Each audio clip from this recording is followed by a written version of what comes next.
Welcome, one and all, to round 3 of the British Champions of the Future Academy programme here at Larkhall, just south of the fantastic city of Glasgow.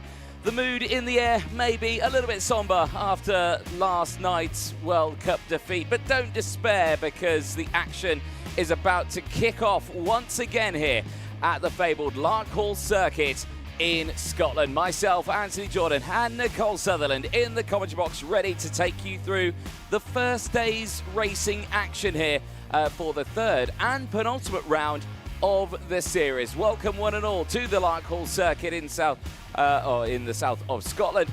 The track length here, 1,140 metres total track length. There's around about 11-12 turns out there. Very fast circuit indeed. Very challenging corners as well for the drivers to negotiate, and over the course of the weekend it's been rather challenging conditions as well, but thankfully for the fields today it is a dry day. The clouds are looming over the circuit, but it's 16 degrees, it's scattered clouds, and the more I talk the more I sound like the local weatherman.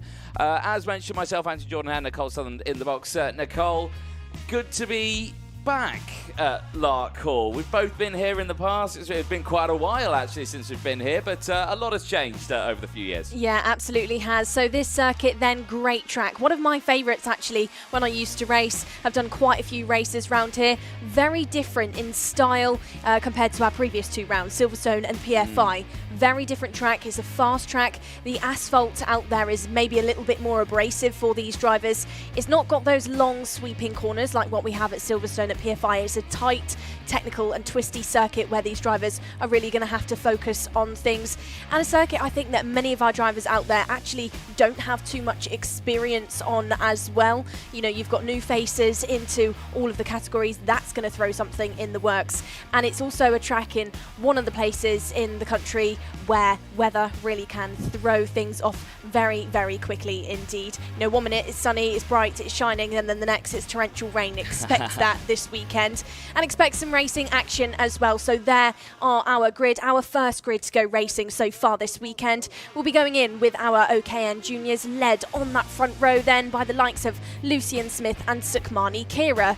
Both Smith and Kira have competed in every round of the UK series so far. Both have had some good results, and then on that second row of things we're joined by Colby Patterson and Max Boschov. Of course, Colby on there hunting down this weekend for another final win, has been a star so far this year. Certainly has. All these drivers to keep a close eye on. Johnson Stewart there as well. Well-known name in the world of international karting. The same here as Andy Stewart as well, the brother-sister duo that have been working tirelessly hard to push forward in this racing. There, also on the grid, 9th place, Ollie Brunt, also ready to see what he can achieve around this circuit. They're not alone, of course. That is the odd side of the grid, the pole side of the grid, the even side. Ava Lawrence there on your screen, the Aramco Aston Martin Junior driver on the field, the number 15 machine, starting just behind the likes of Leo Livings, who is not seated just as of yet.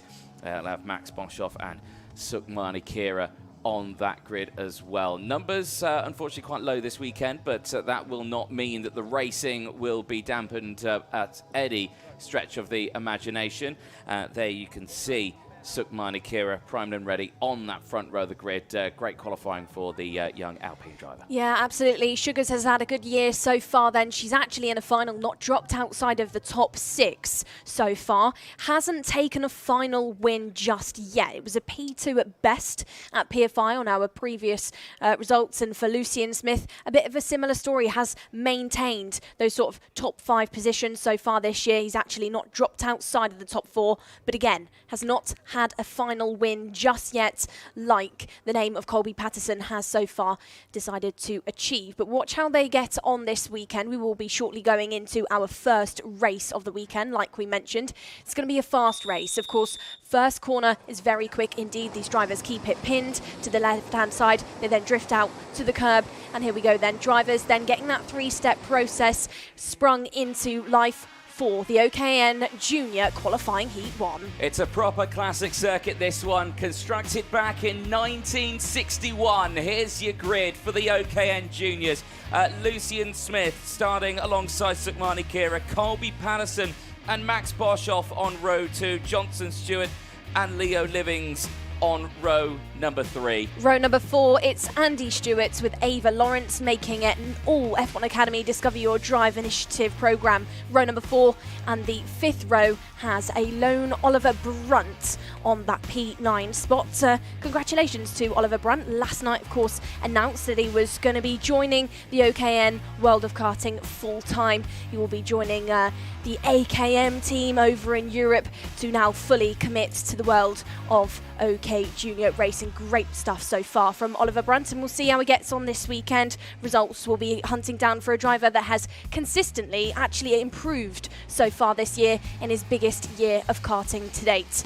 Formation laps are being taken for these drivers then, of course 12 corners in total around this 1.1 kilometre circuit. Drivers then just getting that tyre into temperature on a circuit, of course, which will have minimal grip so far. Today we've had rain conditions yesterday that would have washed all of the pre-existing rubber that had been laid down on previous weeks of testing for these drivers to put in a fresh circuit going into today. Yeah, indeed. And as you can see by some of those pictures, you can still see there are some damp patches out there on the circuit. So drivers are going to have to watch out for that one. It is one of the dynamics of this circuit with the trees that you can see there on the left-hand side. They cover half of the track, which means if it does rain a lot over the course of the day, the weekend, the night, that rain can come back from those trees and back onto the circuit. Keeps half the track quite slippy.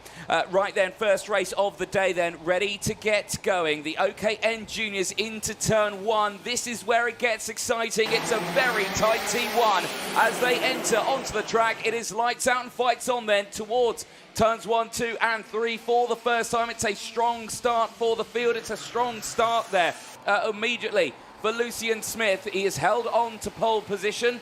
Not had any dramas there as they exit out of the boot and down the back straight for the first time. They reached a very high speed here in the juniors. You can see they're immediately a defensive posture as round the outside tried to go Colby Patterson there, but did not have the traction levels, but does find the braking zone, but not the exit. Goes in too deep, loses out there to Sukmani Kira, who's back into second place. Here comes Leo Livings, here comes Andy Stewart as well. Andy Stewart too for the price of one. Great stuff and hooks things up with younger brother of Johnston's. Out in the front then, 2-kart Raceway. It's Smith and Sukmani Kira. There goes the duo of siblings. Your top 5, it's Smith from Kira, from Johnston, from Andy, with Boshoff rounding things out. Whoa, Very really wide by Johnston. There you can just see in that first sector how much speed these drivers are carrying as nice send down the inside. This is Boshoff getting things back into the play as Colby Patterson will be looking to hook things back up once more. Patterson, you saw from him a couple of mistakes so far within this race. I think maybe expecting there to be a bit more grip out there than what exists. He'll be on a lower pressure because these races are longer than what we saw from our test sessions and qualifying. So maybe that is why Patterson has not quite managed to get things going just yet.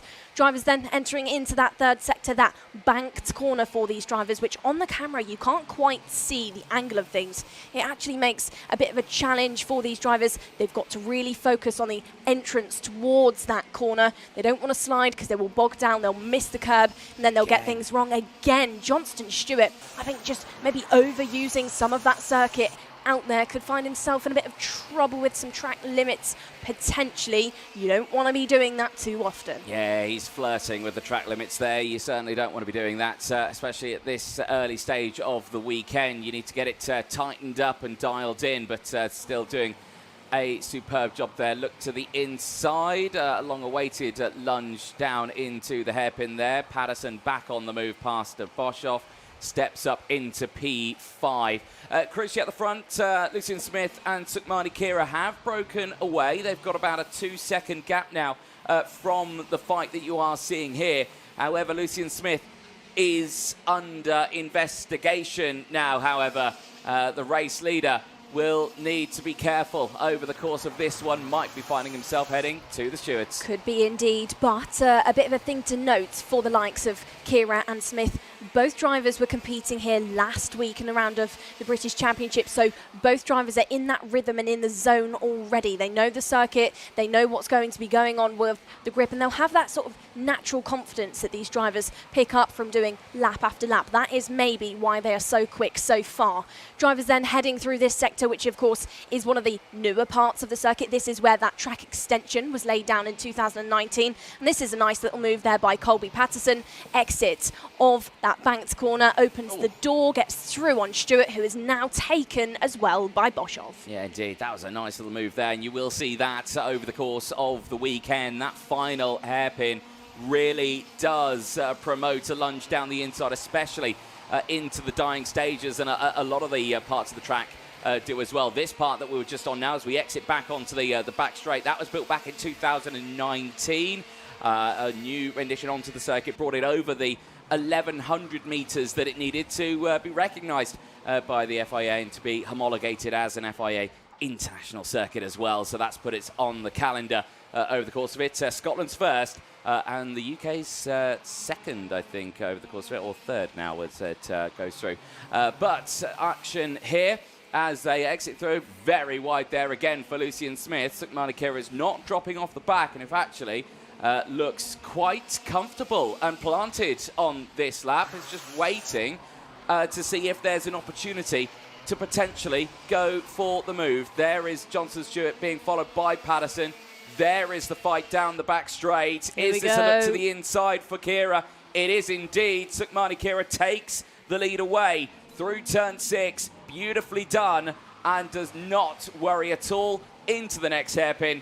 She has control. Yeah, good stuff by Kira here. Good stuff for this duo, who I think we can expect this weekend to really fight it out. Like we mentioned on the grid a minute ago, neither of these have taken a final win just yet this year. Both will be hunting down for that prize this weekend.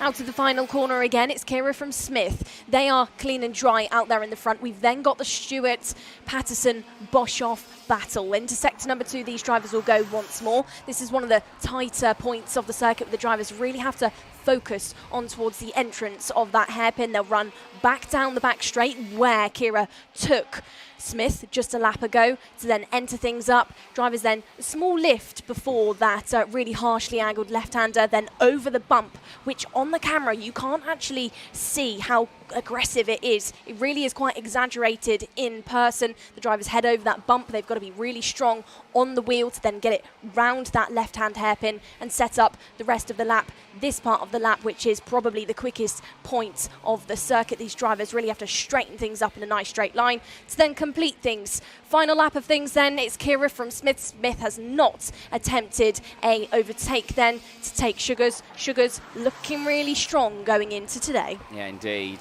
That final lap board out, but you got to say, you can see it on the drivers, you can see it on these modern karts now about how physical the laps are here at Larkhall. It is one of those proper classic circuits built right at the beginning and the birth of karting itself, and it certainly proves as a challenge for the drivers even in the modern era of karting with these new chassis, the new tyres, the new body kits that they will run, and you can see how physical it is on the driver.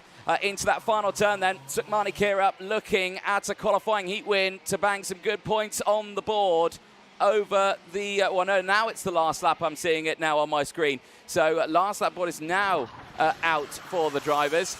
So that graphic came out a lap early there, but now could this be a chance here for Lucian Smith to re-attack on this one? Another fastest lap of the race there. It's a 49.368 there across the line, and Sukmani Kira running a little bit wide there. Lucian Smith wanting to put the pressure on. It's going to try and go for the up and under there. Just clips the curb. They do go wheel to wheel then as they enter into the banking section here.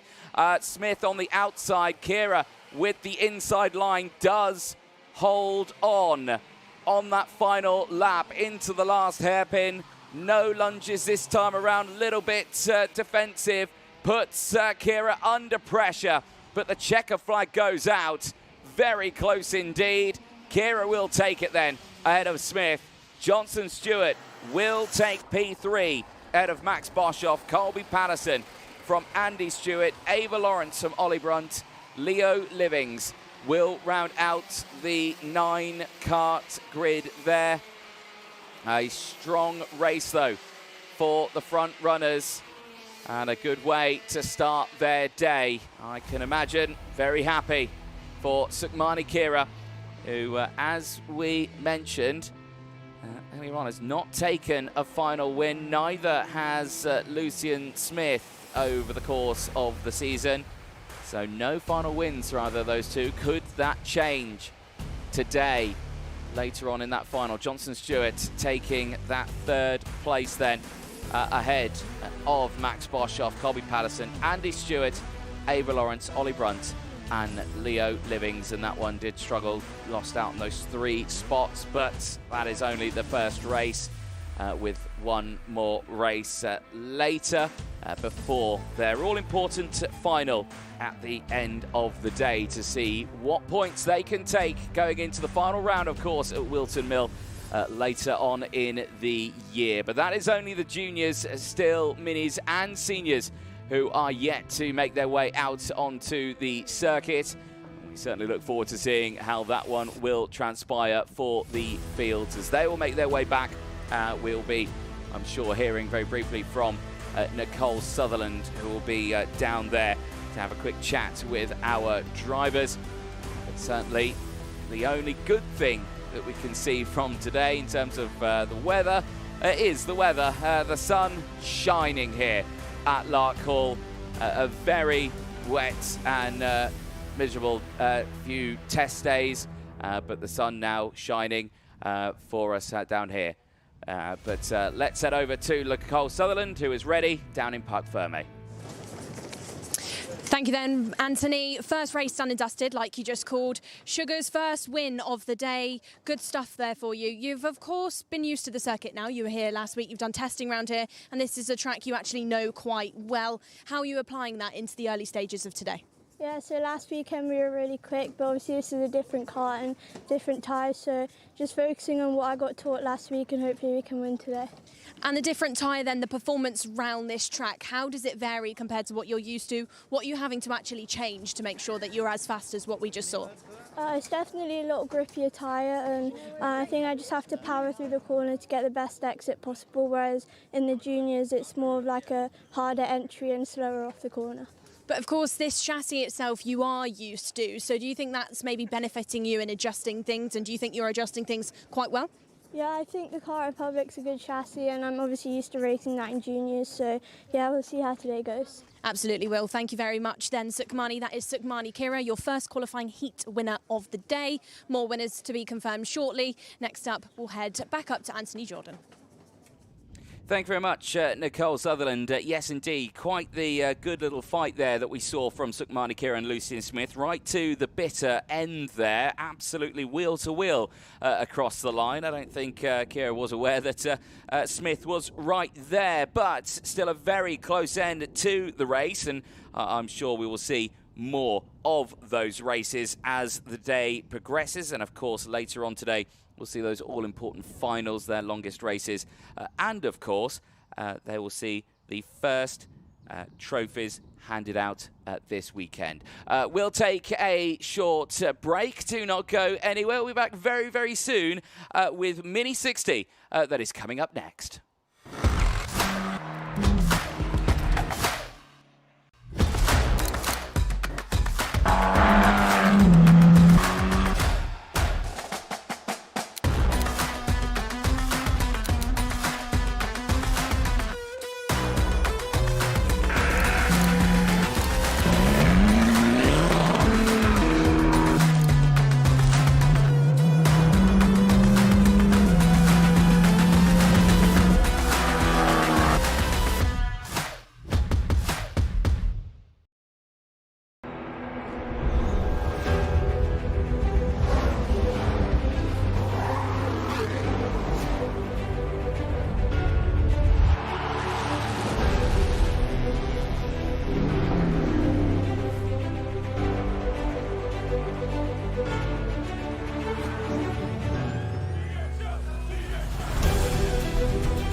Welcome back, ladies and gentlemen, to live coverage here of the British Champions of the Future Academy programme. We're live in Larkhall in sunny Scotland today as the sun is shining on us, and Mini 60 is the next race to head out onto the circuit. The field primed and ready. Again, the numbers not the strongest that we've seen over the course of the season, but again, that will not dampen those spirits out there. You see Noah Kronje, who is ready to go from South Africa there.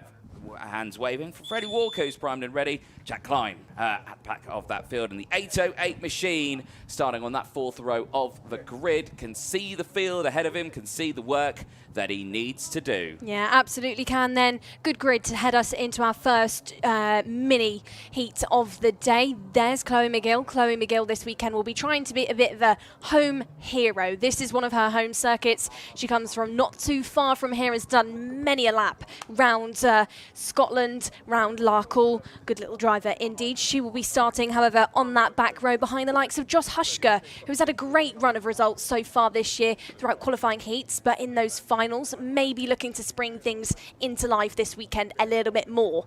There's Bodie Batch with a certain Riley Cranham, who I'm sure we will speak a little bit more about later on when we go into our first senior heat of the day.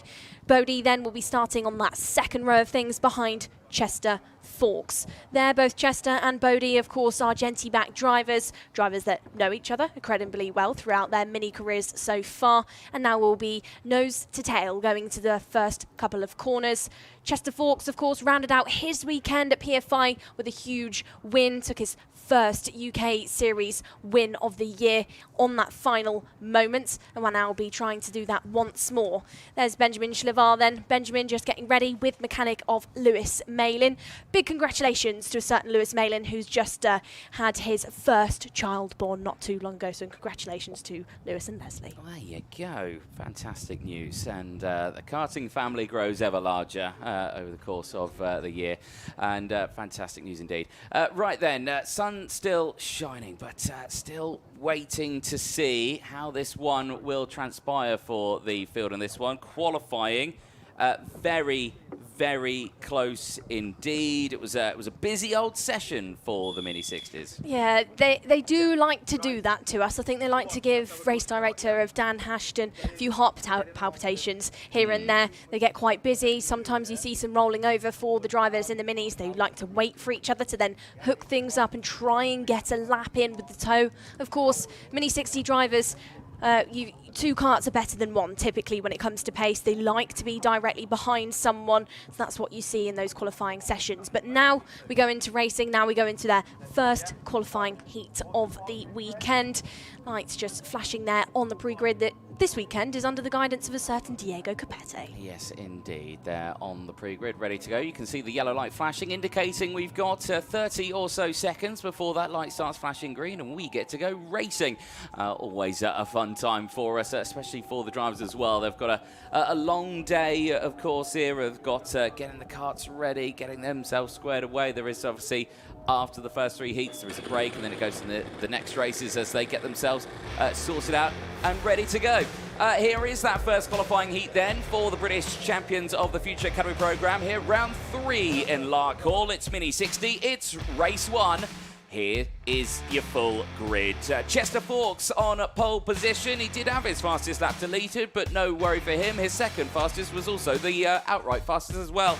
To start alongside Benjamin Schlevar, Bodie Batch and Noah Kronje go from row number 2. Row number 3 then sees the name of Joss Hushka starting alongside Freddie Walker. Your fourth and final row of things, Chloe McGill with Jack Klein, the young Scottish lady, alongside the driver who's joined us all the way from Canada. This is going to be an interesting little race then. We've had Sukmani Kira take the first qualifying heat of the day in your junior categories. Who's going to take the one in the Mini 60s? We're going to shortly find out. This is an interesting circuit, of course. This is Scotland's only FIA grade track that was given to them a couple of years ago. Great track indeed that's hosted many a large competition over the years. Cast your minds back to 2010. You had the likes of Lando Norris race here. Norris on the podium in the British Championship here. You've had some big names race round here and start their careers round here as well. One of the most notable, David Coulthard, was started his motorsport career here in Scotland, here at Larkhall, and has pushed his way through the world of motorsport. And many of the names in this field will do just the same throughout the years to come. But right here, right now, we focus on the laps that these drivers will go into. 7 in total, 7.7 kilometres for their first race. Yes, indeed. And we saw how quick the juniors got through it. The minis here with their smaller chassis will be going, I think, a little bit more feisty into those turns. Is a narrow circuit here. Like I say, it's a classic circuit, so has that characteristics about itself. Drivers do absolutely love this track, and the high-speed nature of it really does promote some very quick racing indeed. Right then, into the final sector, into the final turn then. First race of the weekend for Mini 60.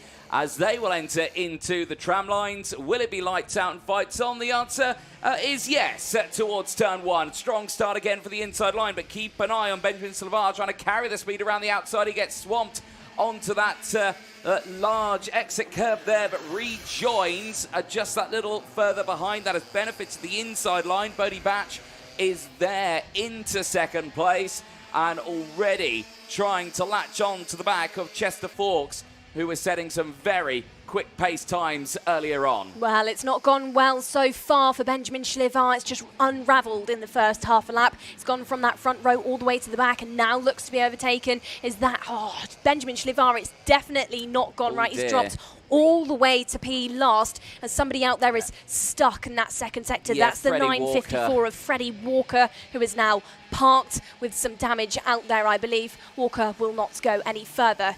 Good stuff then for the likes of Chloe McGill. McGill has made up a couple of places so far within this race, and your top 4 is Fawkes from Batch from Hoshka with Chloe McGill, who has come from all the way from the back of your field. Yeah, indeed. Nicely done there. Can report that Freddie Walker's kart has fired back into life, however, going very slowly, but we'll have to see if he continues on his racing endeavour here. Fawkes setting the fastest lap of the race has opened up the gap now to 0.4 of a second. He is trying to break away from the chasing field behind. However, Bodie Batch is still right there. It certainly doesn't look like 0.4. You can see how close they are. Josh Huska still there third, and as you mentioned there, Nicole, Chloe McGill holding firm in 4th place. But again, long way to go in this race, and there's not much of a slipstream here. You can get a bit of a toe down the back straight in towards turn 6. But it's a real driver circuit, this one. It's all about the momentum here. Yeah, of course, you've got the start-finish straight, but it's angled. You run quite a lot of exit curb. You're not directly sat in the toe of somebody. You're absolutely correct there, Anthony. It's around the back straight that the toe exists the most. These drivers, however, cuts more to the right-hand side of the track. If you run too wide on the exit, you're then driving a longer distance. It then makes things more difficult when heading into this right-hander out there. Oh, Benjamin Schlivar, absolutely wide as you like there on the exit of that left-hander there. It's just really not gone well so far within this race for Benjamin. Now looks to pick things back up, however, and is still ahead of Jack Klein, then has climbed up that position. But this track, you know, you were saying about its nature. This is one of the circuits you can lose time incredibly quickly. You can very easily cost yourself time with the bumps, with the curbs, with the angles of these corners. So 0.4, that was 0.4, it's now up to 1.3. Actually, for Batch, could be eaten into very quickly should Fawkes make a mistake. But there's no mistakes for him over the course of that previous lap. He's the fastest driver out there. Yeah, indeed. 54.760 now for Chester Fawkes as he continues to break away from the chasing pack, I should say.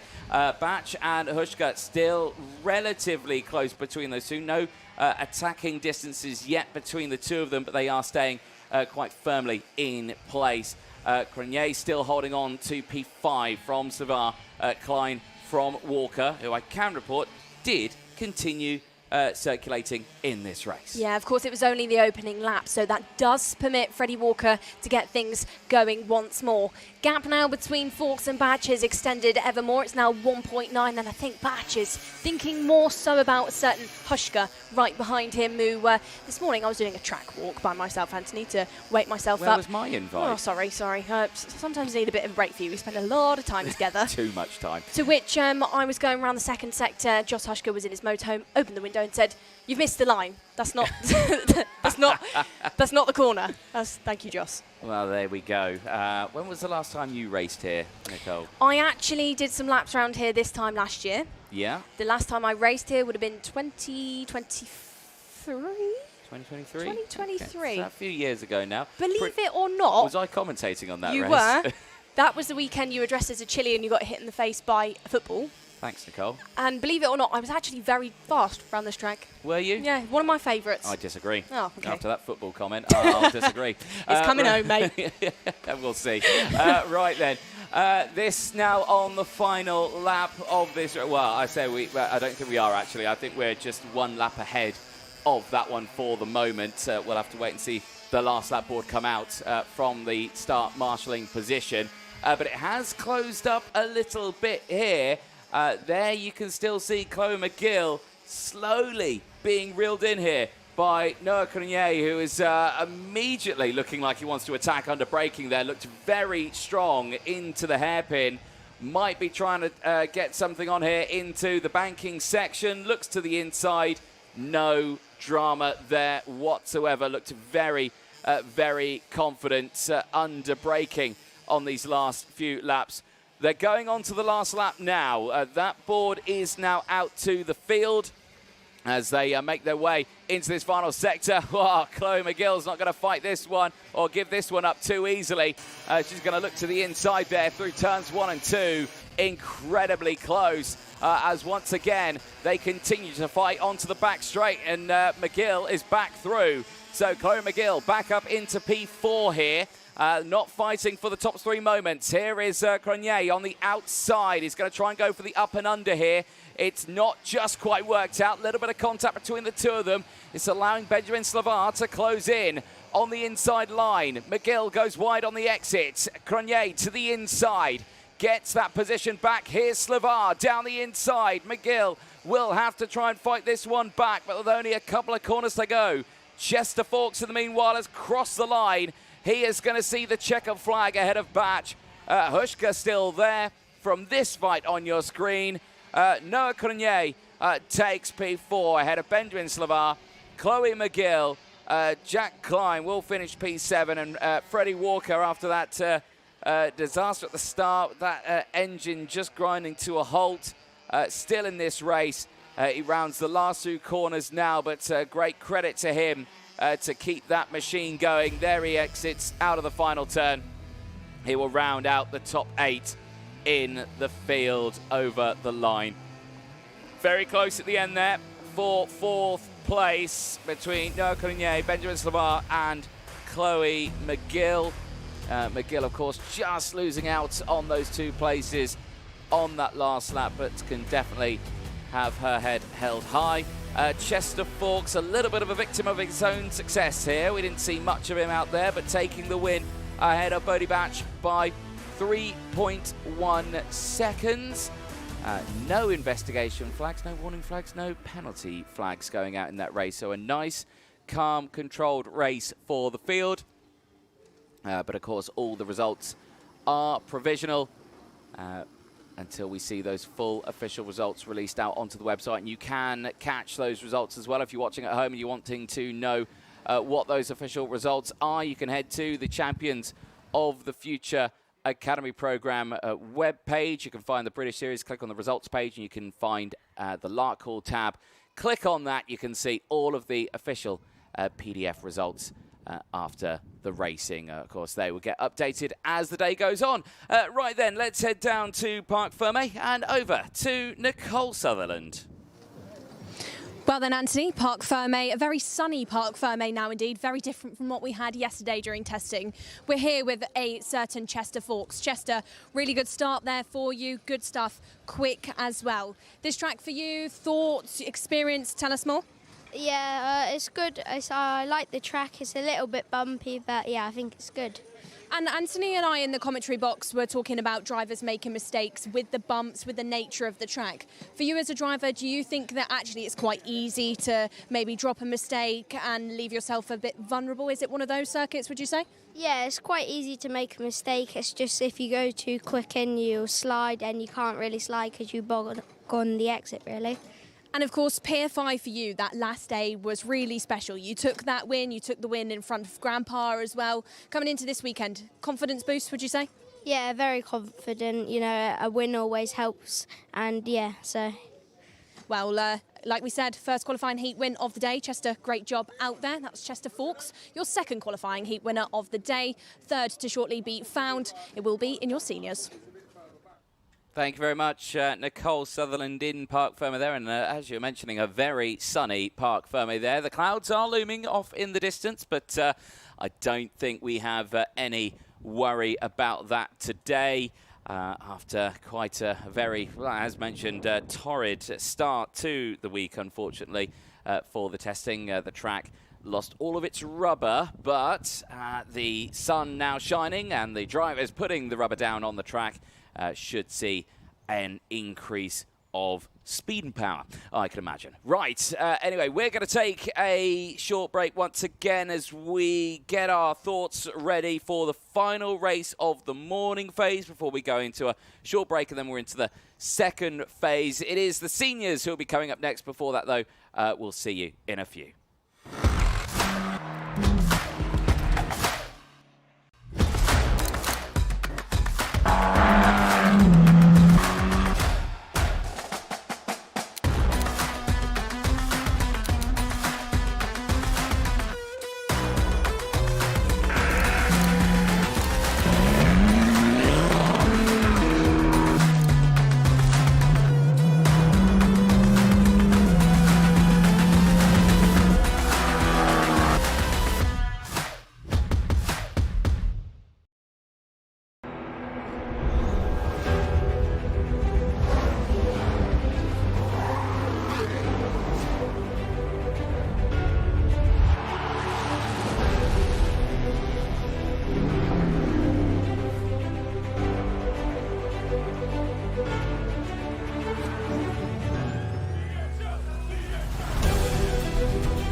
Welcome back, ladies and gentlemen, to the live coverage here once more at the Larkhall Circuit in Scotland, just south of Glasgow. And as you can see, the shorts are out, the shades are on, and the seniors are ready to head out onto the circuit for their first race of the day, which Well, so far this season has been dominated by that young man who is leaning on the fence in his suit. Harrison Whitcomb, 4 finals this year, 4 final wins for that man. Yeah, 4 in a row is pretty impressive indeed.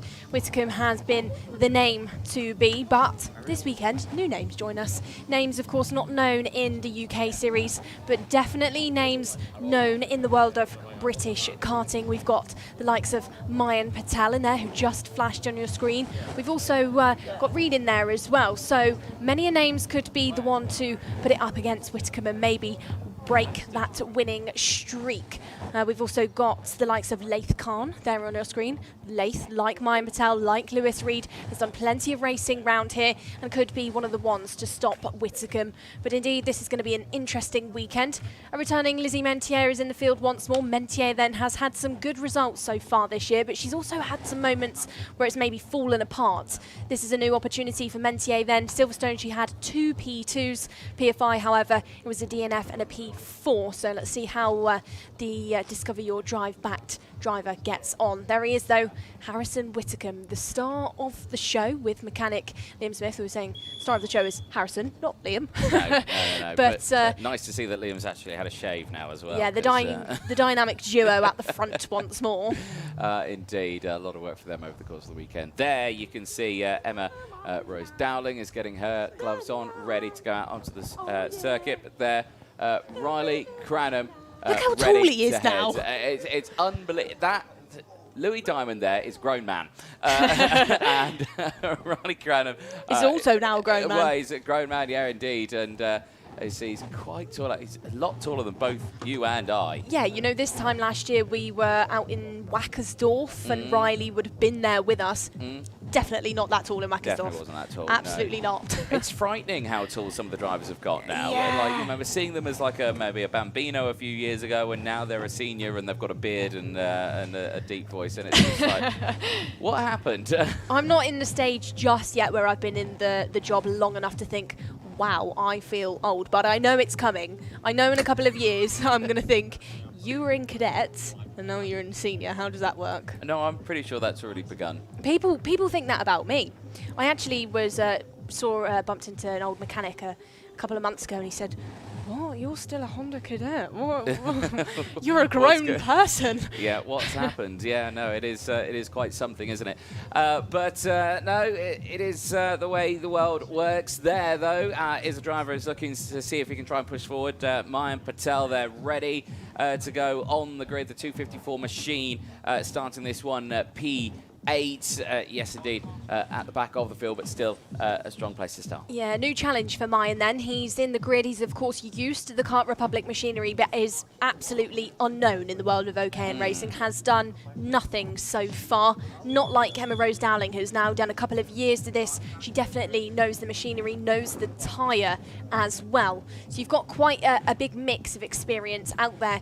And even though Riley Cranham is, of course, starting on that front row P2, he's one of those drivers, he's got no OKN experience whatsoever. It's literally just come from raw pace and raw talent. Yeah, indeed, and I'll have to see how that one goes for him. That was the even side of the grid. There is the odd side of the grid, the pole side. You can see there Lewis Reed at the back of the grid, LeCont, as you mentioned here, and of course Harrison Whitcomb, who is ready to see what he can do. Yellow light flashing then at the front of the field before the green light will flash and the field will make their way out onto the circuit. But as we were mentioning, can anyone take a final win away from Harrison? That is the biggest thing for this season. I think that's the biggest challenge that all this grid have got over the course of this weekend, and maybe even that final weekend in Wilton Mill. Here we go then, next race upon us, OKN Senior. It's qualifying heat 1.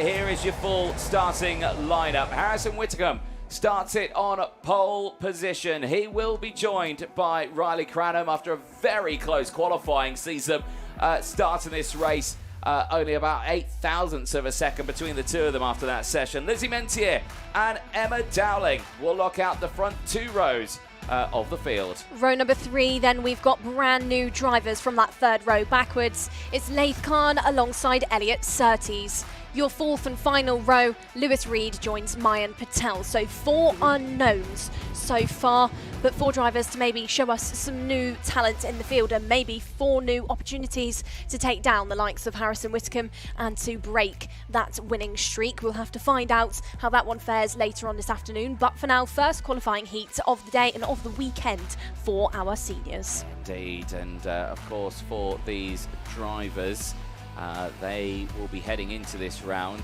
Put it this way, Whitcomb could take the title if he can leave this round clear by 102 points from any other driver. He'll be absolutely scot-free into that final round. However, he's got to have a good day today. Yeah, absolutely. And for Whitcomb, I think the determination to do it this weekend is all pushed by some of the fantastic prizes that are on the line for our seniors this year. Of course, entrance into the World Championships with a factory team out there. That is on the mind of Whitcomb out there in the front. But he's got a job to do this weekend. He's got to focus because it is not done until he sees that checkered and he collects those points. And this is going to be a challenge for him because he could be stopped and it could go to the line at Wilton Mill on your 4th and final round later on in August. Absolutely looking forward to that one. The run through Crook and Oblivion. What a corner name. But there we go. Looking forward to that one later on in the year. Until then now, though, we're enjoying the thrills here at Larkhall for round 3. Sun shining here on the seniors as they get themselves ready for their first race of the day. It's Whitcomb and Cranham on the front row of the grid, and it is lights out, fights on. Towards turn 1, it is a strong start for the inside row. Mentier immediately up into second place. The same for Laith Khan. He squeezes through as well. Cranham down to 4th place at the beginning of that one. It's very tricky to start on the outside there. There's a spin in the background. Trying to think who that could be at the very start. It's the 201. It's Elliot Surtees. Unfortunately, it's an uphill battle there to get that restarted.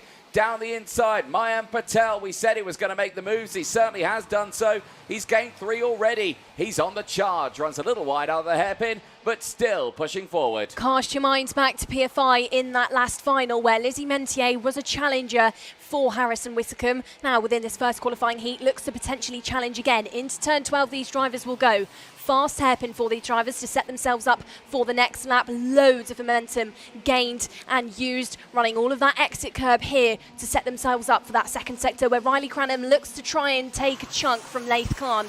Cranham, however, doesn't manage to make it stick, has to sit there, sit settled out of that turn number 5 to set himself up for the back straight.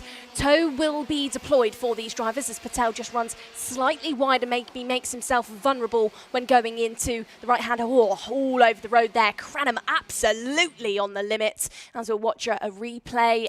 Just self-inflicted there for Elliot. And, you know, a driver that's new into OKN, probably a little bit unaware of, can't lock that rear too much, and that is quite a heavy braking zone. It's a heavy braking zone, and you have to remember that the traction levels aren't fully there just yet. This the drainage on this circuit is so good that it can kind of clear the rubber away with it as well. So the traction level there, it's a really green circuit at the moment. So they've really got to try and bear it through.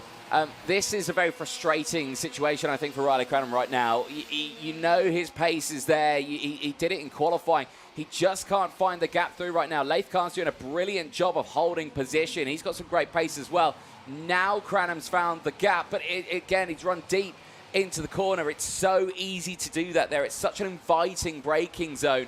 However, it's so tight on exit. Yeah, of course. And then it's one of those zones in the circuit where you've got to be really strong on the brake. You absolutely cannot roll off of it. You cannot go into the corner too fast because you'll slide, you'll bog, you'll then end up all over the exit curb, which makes the rest of the lap really hard work. For Cranham, luckily he did manage to carry enough speed into the corner to get the move done and give himself a couple of kart lengths. But you did see him make himself slightly vulnerable on the exit for then the following banked corner. That is going to be a theme and a trend round this circuit. Whitcomb is fastest out there, but of course he's got that nice clean air ahead of him, that cool air that will be cooling down the engine for him, making the optimum temperature and conditions for that kart absolutely absolutely in play for him for the time being. It's 1.3 seconds that split up Whitcomb from Mentier. The women still have the Cranham and Larkhall fight here, Anthony.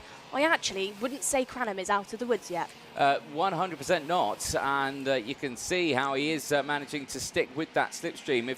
If Khan can follow Cranham here up to the back of Mentier, there could be a very similar battle to what we saw in the minis earlier on. So let's see what will happen. Whittingham, however, is proving his point once again. 49.108, breaking away now from Mentier. The gap, 1.6 seconds here. Very committed on the brakes there for Cranham. He was just sideways there into the corner of that braking zone, into the hairpin.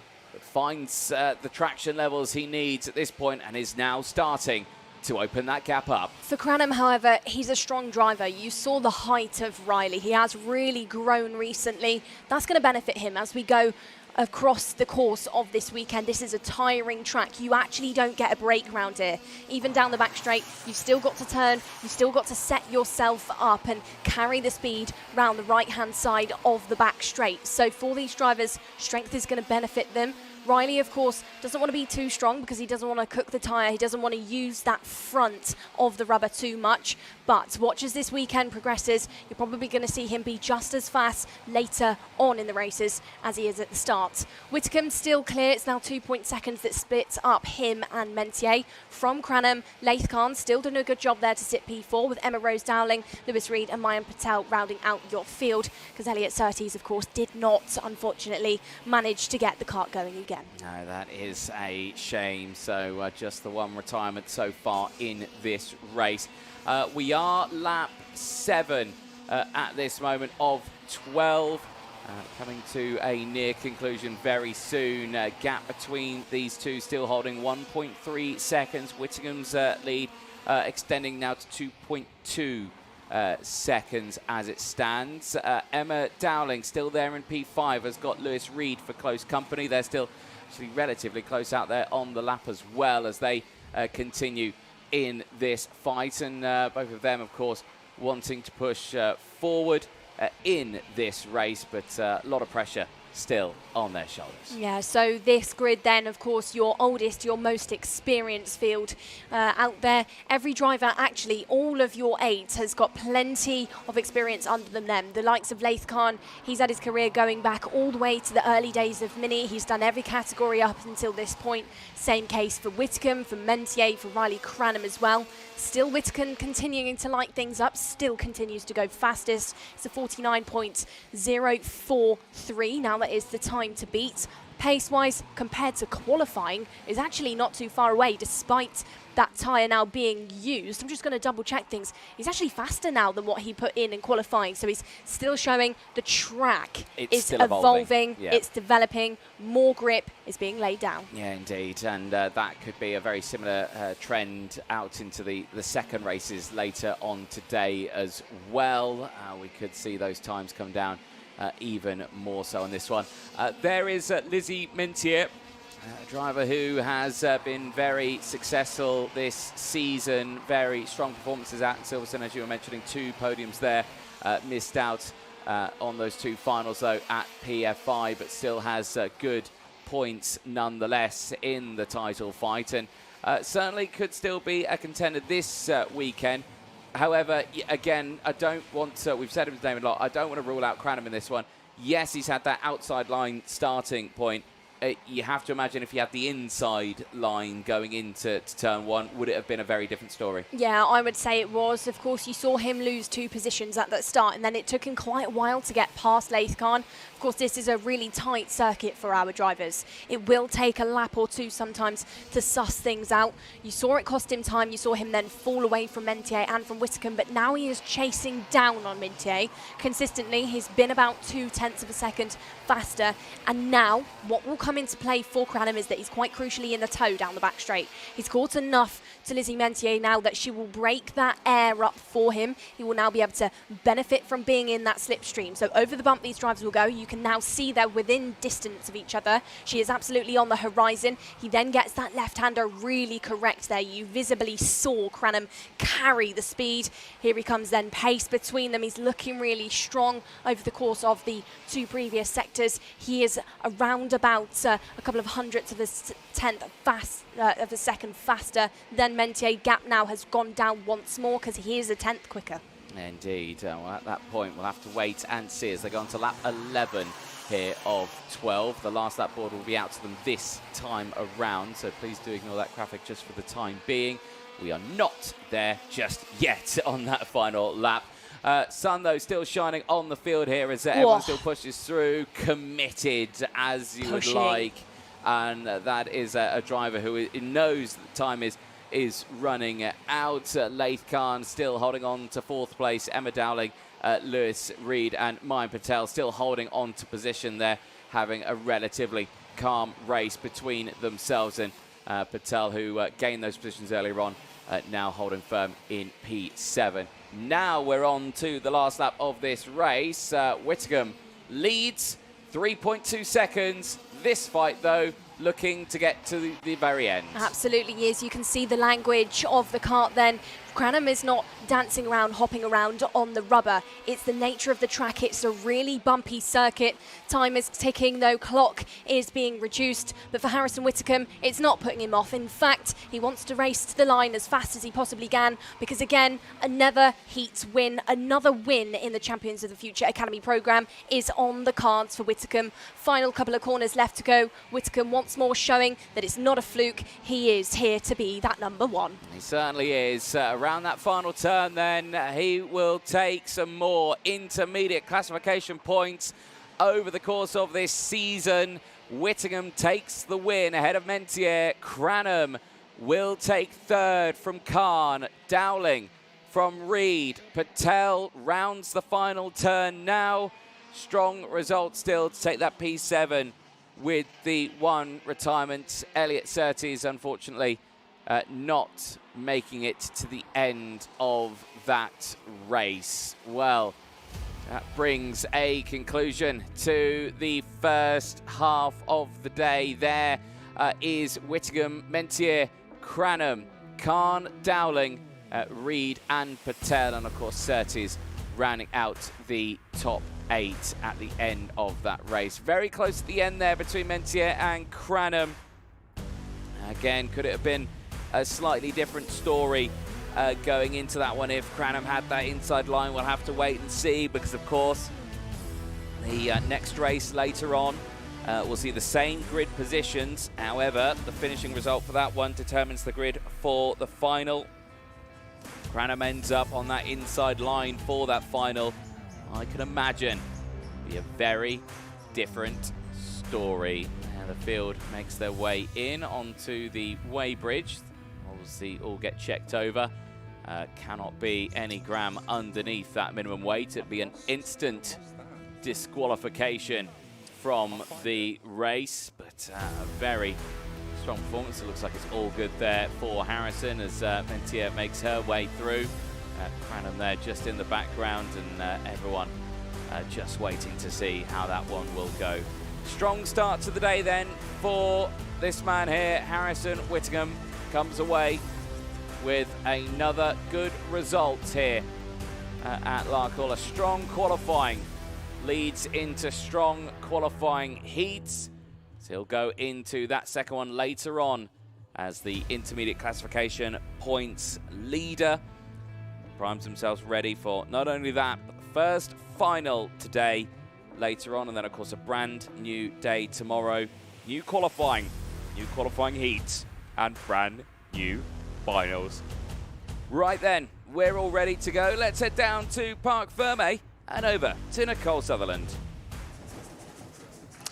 Well then, Anthony, first rotation, of course, done and dusted, but another qualifying heat win this year for Harrison Whittingham. Harrison, are we going to have to start like throwing bananas on the track or something? Because this is like, just goes on and on. Really good stuff once more. Good pace. Good drivers in the field, of course, as always. New drivers as well. Thoughts on that going into today? Yeah, obviously there's quite a few new drivers. I think there's 4 new drivers. They're all quite good. I think Mayan's won a race in the British last year. Riley's won almost everything. So they're really good drivers. Riley's been out for a while, so I think he's just getting back used to it. So yeah, it's just nice to see some new faces in the paddock. Making you nervous at all? Are you thinking about that maybe they could stop you in your progress towards those big prizes that you're hunting down? Or do you think, another race for you and you're capable? Can you tell us more? Yeah, I think we've got enough pace to just keep doing what we're doing and just don't need to look behind and just keep the pace going as we are. Absolutely. Thank you very much then, Harrison. So pace, power and sunshine so far this morning. First rotation done and dusted. Next one to come up very shortly.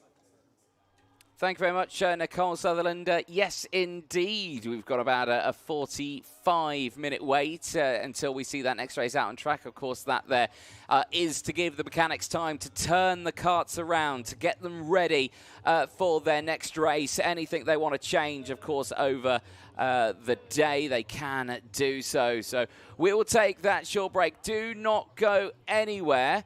The second half of the day is only moments away.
Welcome back, ladies and gentlemen, to live coverage here of the British Champions of the Future Academy Programme, round 3 from the Larkhall International Circuit in Scotland, just south of Glasgow. Myself, Anthony Jordan, and Nicole Sutherland in the commentary box, ready to take you through the next 3 races before we determine who is starting where for the 3rd round of finals over the course of this year. Quite a busy race earlier on, but I've got to say the cleanest race report I've ever seen post-race. Not a single penalty going out to the field, which means Kira taking that win earlier on to stand ahead of Lucian Smith, Johnson Stewart, Max Boshoff, Colby Patterson, Andy Stewart, Ava Lawrence, Ollie Brunt and Leo Livings in that order. But it all gets shuffled back to the original starting order for this one as we get ready to go racing for the 2nd time today for the juniors. Yeah, so more opportunities for some drivers to put some points on the board then. That's Andy Stewart, just still sat up on the seat, just starting shortly behind Johnston Stewart, younger brother, who gives us a nice little wave there. Of course, the brother-sibling duo, always glued together in the categories. They were minis together, now juniors together, despite Andy, of course, being the older of the two. There's Colby Patterson, a driver who's already taken a final win this year. That was on day 2 of Silverstone. That's our first event of the UK series. He's, of course, starting higher up. He's starting on that 2nd row, just behind Lucian Smith. Lucian Smith, then Sukmani Kira. Those were the 2 drivers who in your first qualifying heat looked to drive off together. It was, of course, Sugars, Sukmani, who took that first qualifying heat to win. She's not sat in the kart just yet. She can probably be found just there with mechanic Jono. Just there with them, we've got the likes of Bradley Barrett, known in the world of karting, especially British karting, big success out in the days of probably 2016, 17, 18.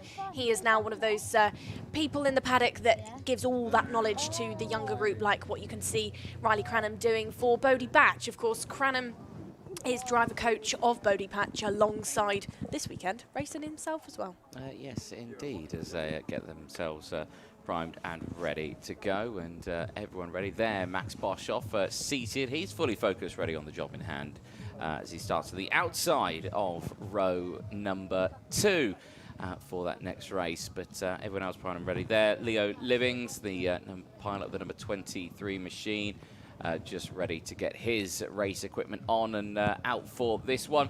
But again, for these drivers, after the race that they had earlier on, challenging one, a few drivers gaining positions, that one some drivers dropping backwards a little bit, but relatively calm race for them. Yeah, I actually don't think I've ever seen a race result at Larkhall, of all places, with no 5-second penalties. Of course, it's really tight. It's easy to go into the back of somebody here unintentionally, but nothing for our drivers. Everybody behaved. Everybody threw cleanly, some making up more positions than others. Stewart, Lawrence, Brunt all managed to promote themselves.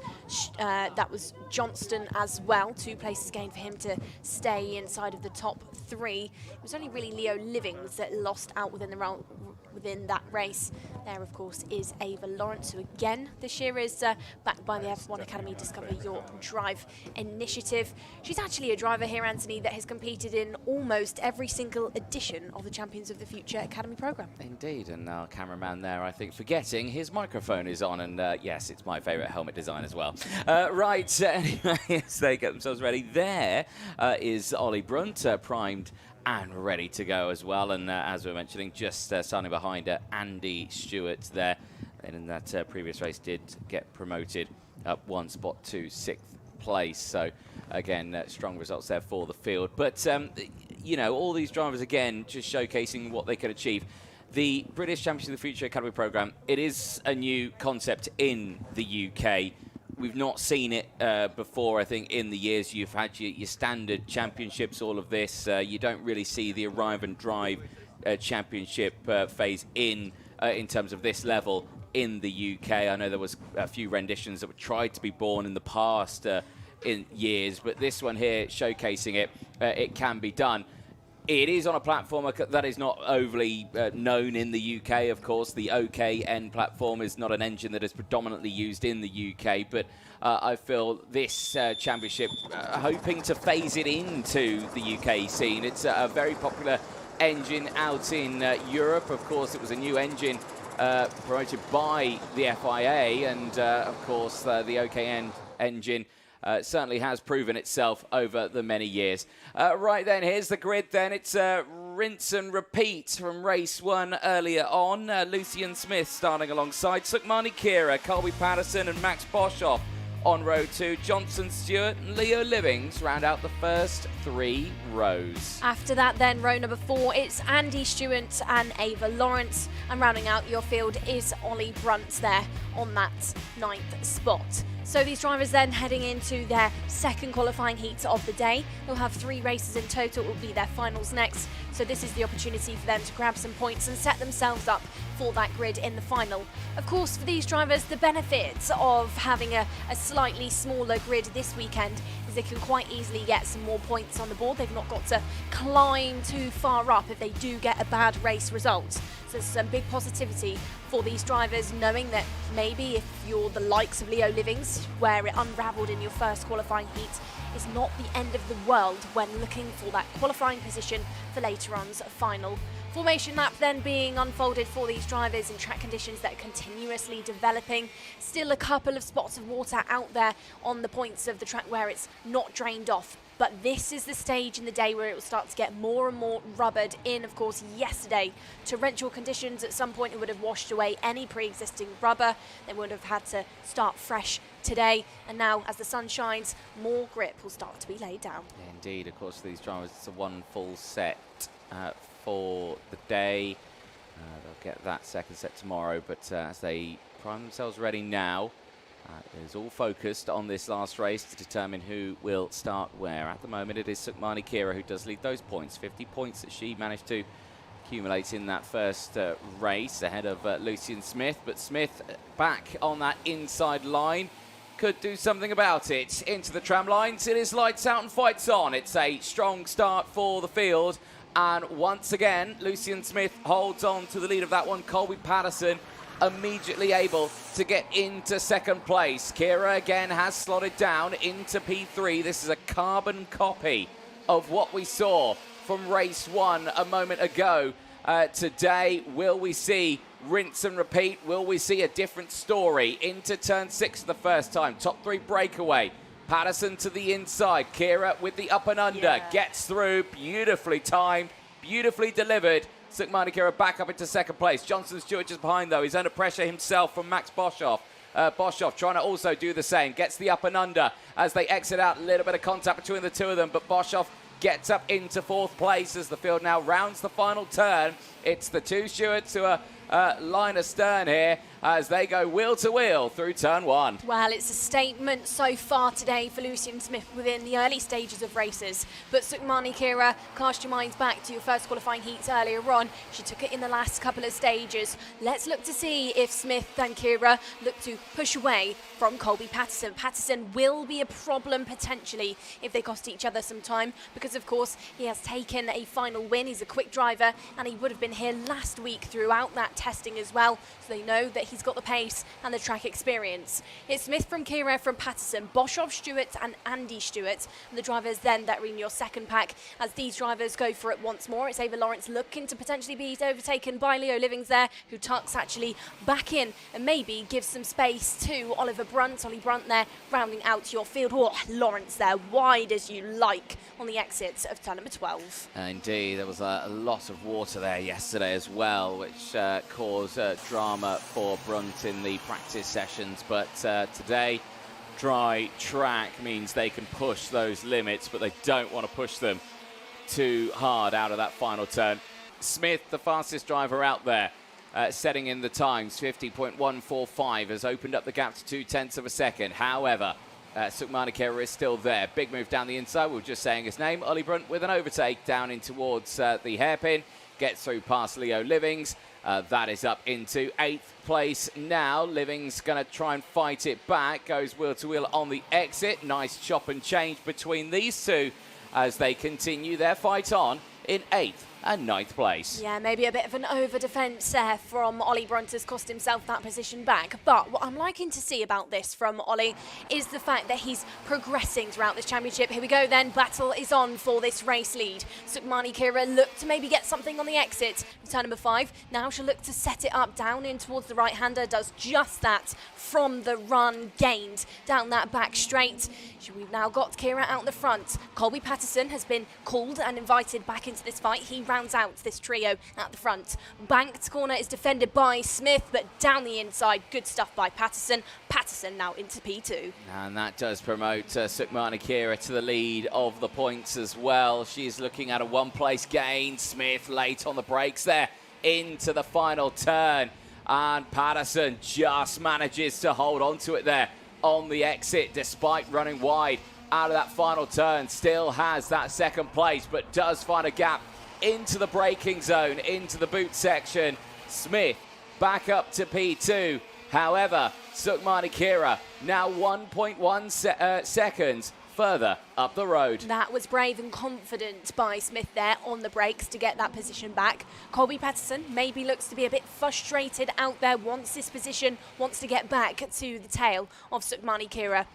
Again, slightly varied line there into the final sector for Lucian Smith and Colby Patterson. We've got Smith running a bit more of that exit curb up the bank. They'll then go into the final sequence of corners. Plenty of power, plenty of pace by both, but still around about a kart length splits up between the two. The battle for second, though, still absolutely alive within this one, but maybe the battle for that race lead is done and dusted. Kira, 1.4 seconds clear. She's out there now. She's going to be benefited from a cooler, cleaner road out there. She can now lock in and concentrate, and does just that with a purple lap. Smith, though, you can visibly see that body language, head under the steering wheel, letting some of that wind that exists on the back straight go over his head and hit Patterson instead, and still their nose to tail now. Are they looking to take a couple of chunks out of Sukmani Kira here? Absolutely are. Was 1.4, now is taken out by half a tenth. So they've got something. Maybe this is tactical by Patterson. He thinks, do you know what? I'll give you a few more laps. We'll work together to chase Kira, and then maybe we'll fight it out if we cannot get up. It's 1.3 now, however, goes back up. Kira looks steady out there. Yeah, I mean, these guys, they're looking quick, but I just feel like they're tripping over each other just that little bit too much out there. They're both fast in their own right. They're quick in all different parts of the track. However, when they meet in the middle, unfortunately, they both lose out on time, which means that gap still holds at 1.4 seconds. It is one of those tricky circuits to try and work together, because as you mentioned it, compare it to, let's say, PFI or Silverstone, very flowing circuits. This is a proper driver circuit, this one. It's very harsh on a driver here, that getting in those smooth, consistent laps can be quite challenging. Absolutely, and it's so easy to make a mistake round here.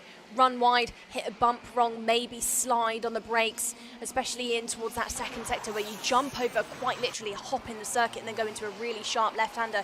If the person ahead of you makes a mistake, you're going to then naturally feel that Constantina effect. It's going to then be put onto you, because it's so difficult as well to get past the driver ahead. You're then going to be cost times if it's time if the driver ahead is making a small tweak in mistakes here or there.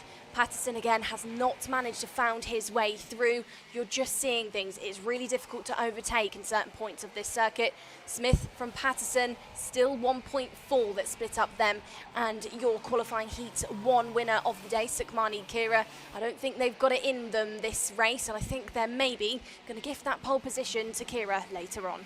Certainly so. Kira does lead the way from Smith and Patterson. Boshoff still there, P4. Johnson Stewart, Leo Livings, Andy Stewart and Ava Lawrence are still having an almighty fight out there as well. Just behind this battle, they are pushing very close to each other indeed. This fight here, though, for that last spot in the top 3, very close. This is that fight in the background that we were very quickly mentioning. There you can see everyone battling away, nice and close indeed. But that is at the back of the field right now into the hairpin. The front runners here, though, looking to see the checkered flag. Sukmani Kira rounds that final turn rather gently, I would say. She will take the checkered flag clear by 1.6 seconds from Lucian Smith. Patterson will finish third. From Boshoff, here comes the Living, Stewart, Lawrence, Brunt battle over the line. Very close indeed. They round out the top 9 at the end of that race. There was a warning flag in that race to Lucian Smith. However, a warning flag here does not come with an in-race 5-second time penalty. That is their own board in their own right. There is your full results at the end of that race. Sukhmani Kira taking the race win, clear by 1.6. Lucian Smith from Colby Patterson, Max Boshoff from Johnson Stewart, Leo Livings from Andy Stewart, Ava Lawrence from Ollie Brunt, who rounds out the top 9 in that race. Calm race again for the field as they will make their way back to Parc Ferme. They'll, of course, be chatting to Nicole Sutherland in a few moments' time, but Sukhmani Kira putting in the effort there and coming away with not only the 2 wins, but pole position now for the final later on. That will put Lucian Smith this time on the outside line. It'll keep Patterson third. This time Patterson will start right behind Sukhmani Kira at the start of those races. So that will be quite the change we will see for them.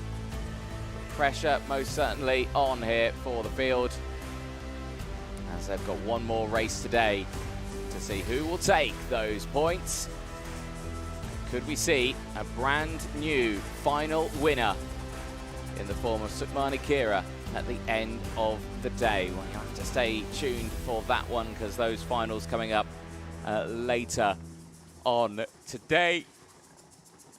And Lee's Field here now, ready to see what they can achieve in that one. They'll get these carts back on the trolleys, back into the main tent here. Of course, all the competitors in that one large tent, and quite the atmosphere in there with everyone getting the machines ready to go racing. There you can see the sun still very much shining here. The air temperature creeping up ever so slowly as well to 18 degrees out there. It is turning in a lovely day as we head down to Parc Ferme with Nicole Sutherland, who is joined by Lucian Smith.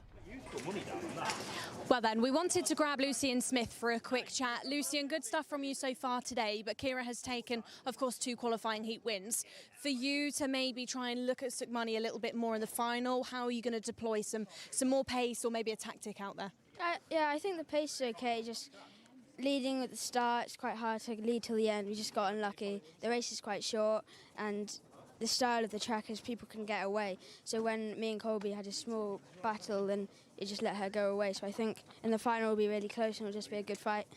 And thoughts on Colby then, quick driver indeed, and in that second qualifying heat he maybe found something a little bit extra to stay on you.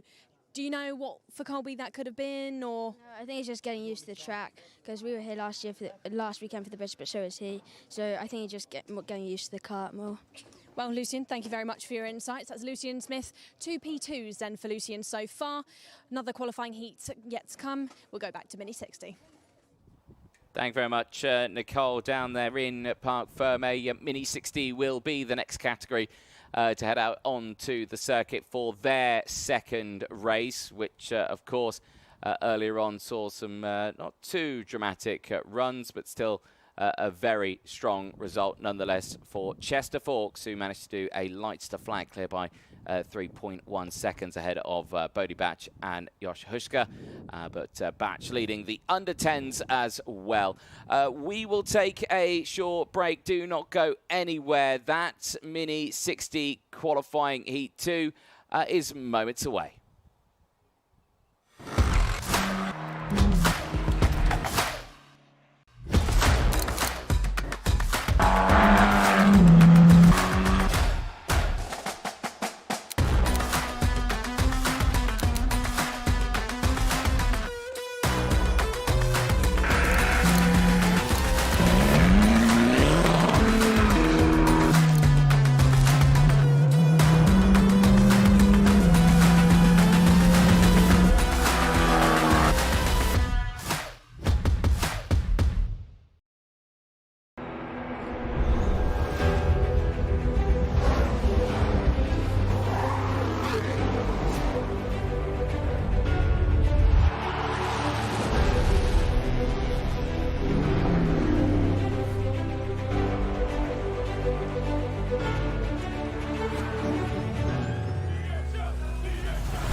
Welcome back, ladies and gentlemen, to the coverage here at the Larkhall International Circuit. Mini 60 is the next one to head out onto the track for their race. And there you can see the anti-pole side, the even side of the grid. Benjamin Slavar had a tough race earlier on, but looking again to get a good run off the start of the line. Noah Krunier of South Africa ready to go on the front of that grid, and there Freddie Walker joining as well. Some work to be done there, but still a contender this weekend. Jack Climb, I should say, also starting well. The Canadian at the back of the field, ready to see what he can do from that fourth row of the grid. Yeah, indeed. So, first qualifying heat of the day, of course, that win was taken by none other than Chester Fawkes. It was 3.1 seconds that he took the win by, your biggest qualifying heat win of the weekend so far. And that was completed ahead of Bodie Batch and Joss Hushka. There's Chloe McGill on the grid then, just saying last moments of good luck with Dad Mechanic there. Stuart, of course, Chloe is a bit of a home hero round this track. She knows Larkhall incredibly well, has been coming here since she was a little bit younger. However, that first qualifying heat wasn't maybe the result she wanted. She only managed to make up one position. There's Joss Hushka then. Joss Hushka, P3 in your first qualifying heat of the day. Really good stuff by him. There's Batch, the driver that was P2, who is sat there with none other than driver coach Riley Cranham, a driver who is in our senior grid this weekend, being given the last moments of good luck and the last moments of intel into the circuit as well. Tricky track for our drivers. There is Chester Fawkes. Fawkes took his first final win of the year out at PFI in our last final of the weekend. Fawkes has been consistent and looks to set himself up for maybe a championship win at the end of the season. He is in contention, he's been consistent, and one of his rivals, of course, of the likes of Ilya Sami, isn't with us this weekend, so it's going to massively benefit Fawkes. Yes, indeed, but it is Hibbert with those two wins to be the target to beat, and of course Chester Fawkes at the end of today could match that final wins lead, and at the end of this weekend could overtake that. We have to wait and see, but the pressure still very much on here for the drivers as they get themselves ready to head out onto the circuit. The Mini 60 under 10 category, of course, Bodie Batch leading that one.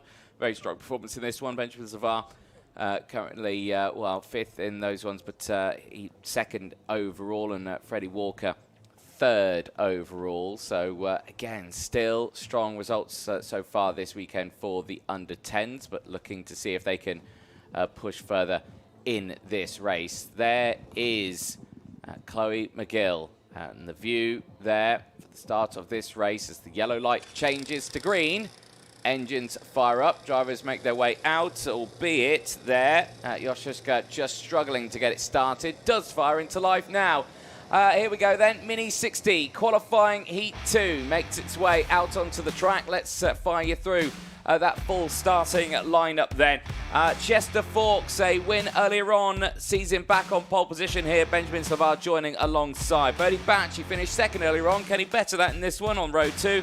Noah Krunier just finishing outside the top 3. Starts it once more on P4. No, row number 3 then we've got Joss Hushka alongside Freddie Walker. Row number 4, Chloe McGill with Jack Climb then. So 8 drivers in total to head into their second qualifying heat of the day, looking to set themselves up for those all-important finals later on. Short circuit for our drivers then, 1.1 kilometres in total, 12 turns, but it's tight, it's twisty, and it is technical. A track that was built in 1961, then went under track extensions in 2019. It was extended by 273 metres, and then of course received its FIA grade licence back in 2023 to make it Scotland's first FIA circuit. And of course this weekend sees the Mini 60 and OKN categories for the first time in its history. So history is being made this weekend on the third event of the Champions of the Future Academy Series UK Series. That was then formation lap, just a couple more corners left for them to go to get into temperature. into the zone and get into their own heads on how they're going to approach that start, because of course around this circuit, first corner is a left-hander for these drivers, which has proved to be a bit of a challenge for that anti-pole side so far in all of the categories. We saw Cranham lose out slightly in the seniors, and of course we lost Benjamin Schlivar at the start quite considerably in your first qualifying heat. Yeah, indeed. Very unique circuit this one is, Larkhall. It's the only track that in karting that if I cast my mind really to it, that the paddock's in the middle of the circuit, effectively. The track surrounds the paddock here. So I'm just trying to think if there's any others. I can't. Right then, into the tram lines. Are we racing? Answer is yes. We are racing here in Mini 60 for qualifying Heat 2. It's a strong start for the field. Again, Slavar there just getting caught out on that outside line. Really tough run there. But hopefully can fight it back through this field. At the front end, though, still a strong getaway. But at the front, it is Fawkes that leads. Has got the close company of Bodie Batch, who is right there. And not only that, is egging him on here to say, come on, let's go for it. Yeah, absolutely. So in previous years at different race, nice little send down the inside by Josh Hushka. Josh Hushka saw that Batch was maybe looking to make a mistake there, went down the inside, but Batch is going to take it back. You saw the bog there out of the corner by Hushka, and that gives the position once more to Bodie.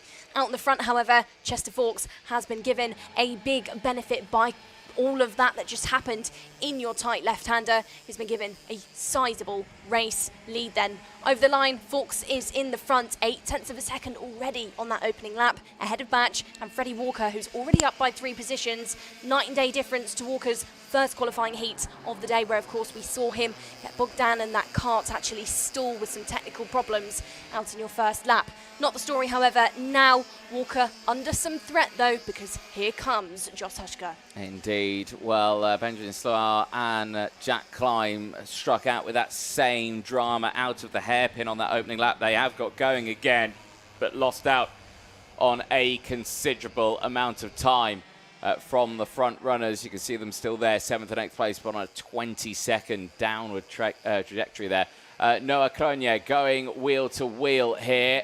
Walker back down the inside, and that is another big change. Hushka just sends it through and retakes that spot away. It's allowing Chloe McGill to close back in as these again go wheel to wheel through turns 1 and 2. Very close indeed. Wheel to wheel action here for Mini 60 at Larkhall, but Josh Hushka now holds on to it. Steps up through the field, holds off the likes of Cronje, Walker, McGill now as they all try to close in as Walker picks up a warning flag. Well, quite a unique battle between these four as now it looks to change once more at the front. There's the switch. Maybe the switchback could happen though into the banked corner. Chloe McGill's going to try and give it a go up the inside. McGill is there. She gets defended from and actually has to hold off from going for that overtake on Hushka. Walker and Cronje, of course, have just had that switch. Hushka still there, but Hushka now eases back in through turn number 12 onto the tail of Walker once more. It is the quad now that go on to complete another lap. They've fallen absolutely miles back from the likes of Bodie Batch and Chester Fawkes. Hushka is going to maybe send a dive down the inside. Not just yet, as yellow flags are out there. At turn number 5, it's been a problem for somebody. Green flags are out once more. I'm not quite sure who is stuck Bodie out Batch, there. I think it's just tumbled down on my screen. The 988 is in the barriers quite significantly there into the boot section. And that is quite a turn of events there. The pilot who was fighting up at that sharp end, now no longer in this race. Hushka down the inside now takes the position from Walker. They've now switched. McGill still hasn't managed to do anything there. She's still just sat trying to bide her time. Maybe, though, too much patience could be such a thing in a race like this, where the drivers need to set themselves up for the final later on. Chloe does not want to wait too long. Hushka, of course, yellow flags are out, so he's been given a bit of a saving grace there into turns 5 and 6. Walker and McGill cannot do anything until now, when they exit the corner and the green flags will go out once more. But Chester Fawkes will be calm and controlled, knowing what's going on in the background of him. Now the switch is happening once more. Hushka, as soon as he takes it, gets it snatched away once more. Walker back down the inside. Indeed. So another look down the inside of the hairpin there. Really strong run here. Here's McGill again, trying to get a nose down the inside, but just can't find the legs here. Out of the final turn, and again, just slots in behind. So has to sit and wait for another attempt there for McGill. But this race nearing its conclusion. There's the attempt through turns 1 and 2. Wheel to wheel there. And off onto the grass goes Walker. Rejoins and is not happy with McGill at all. Was that assisted by contact, or was that just assisted by low grip levels on that exit curb? However, whatever it means, we do know that Chloe McGill has made a go of it. She has now switched that position. Joss Hushka, however, 5-second time penalty for Hushka. The driver, who has put in some graft throughout this race, will now have some of it reversed. He will now drop down to around about P5. He will stay ahead of Shlivar Climb and Batch because, of course, they are miles away and Batch is out. But for Hushka, he is going to lose out on some of those positions. Not losing out at any point, however, so far this weekend. Chester Fawkes walked into this weekend exactly where he picked up from in PFI. It was a final win there. It's now looking to be 2 out of 2 qualifying heat wins for the young driver, who is typically under the guidance of former world champion Danny Curl. A great job so far this weekend by Fawkes, but half a lap left to go. Indeed, Fawkes has done a brilliant job here after the really strong performance out in PFI. Finding himself with that first final win of the season. He is looking to be the favourite to do it again here in Larkhall later on today. Chester Fawkes then, with only a few more corners to negotiate here at Larkhall, will find himself a pole sitter for the final later on today. Fawkes crosses the line with a sizable lead here from Noah Kanye, who takes that one in second place. Hushka does finish third. However, that 5-second time penalty will put him down to 5th place. McGill, Walker, they round out the top 5. Slavar and Klein, they are still in this race. They are yet to cross the start-finish line. Batch, of course, the one retirement. You can see his machine there at the boot section. Going no further, and reports to me that it was a complete fail of the brake system there that put him into that wall. Fawkes then from Kronier, Hushka from McGill, Walker from Slavar, Climb and Batch are your top finishers in that race. 5-second time penalty out though to Josh Hushka. That will put him outside of the top 3. Down to 5th place there. Through comes Chester Fawkes. A very strong drive there. And a pole position start for the final later on today. We look forward to that one. For the Mini 60s and the Juniors, we know who's going to be starting where. However, for the final of Senior, that still yet to be decided. At this moment, Harrison Whitcomb still to be the favourite for that one. Cranham, though, certainly could be a driver to take that honour away. We'll have to wait and see, however. It's a calm day here in Scotland. The breeze very light, the sun shining, and the temperature rising now. 18 to 19 degrees here. It's turning into a lovely day to go racing. Let's head down to Parc Ferme and over to Nicole Sutherland. Well, nice little race there to round out our qualifying heats for our Mini 60s. And we're joined by Noah. Noah, good stuff for you so far this week. New circuit, new territory. Does it maybe compare to anything you're used to? No, not much. We're not used to this type of surface, so it's new track. We've learned it very quickly. And when you're saying not used to this surface, is it maybe a little bit more rough, a bit more abrasive than what you're used to? Is it smoother? Can you tell us more? It's a lot more rough than what we have. So, yeah. And a P2 for you in qualifying heat is one of the best you've had so far this year. Really good stuff. Chester Forks, however, has been really quick. Thinking to the finals then, Noah, how do you think you're maybe going to try and chase up and stay on the back of Forks? I think we're just going to have to put our head down and maybe try. We got to get past him and then try to keep him behind us. Indeed. So, Noah, thank you very much. That is Noah Konya, then, your driver who's just finished his day of qualifying heats off in P2. One more qualifying heat left to go. We'll go back over to our seniors.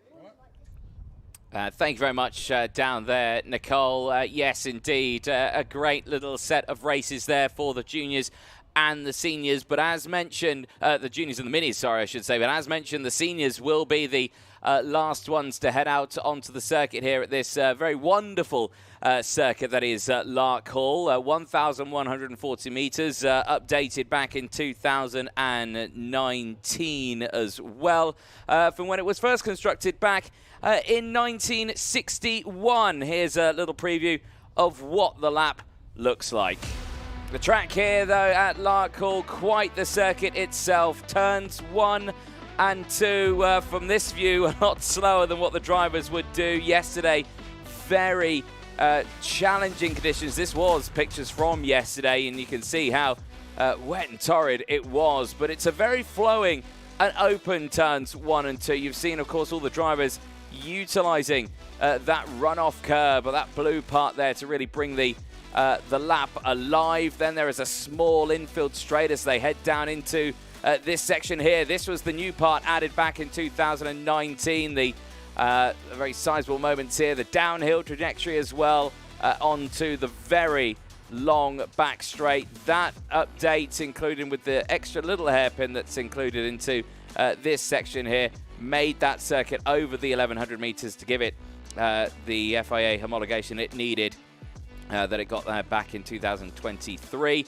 The banking section, what a part of the lap this is. Really high speed up there as you nail it back down into the final sector, and that final corner that has played a victim to time in and time out over the course, but certainly a pivotal corner on the lap. Back over the start-finish straight finishes the lap here at Larkhall. But we'll take a short break. We will see you in a few moments' time. The last qualifying heat is coming up in a few moments.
One more race to go before the finals. Later on today, it is the OKN seniors that will be making their way out onto the circuit for their second race of the weekend. And as it stands, it's,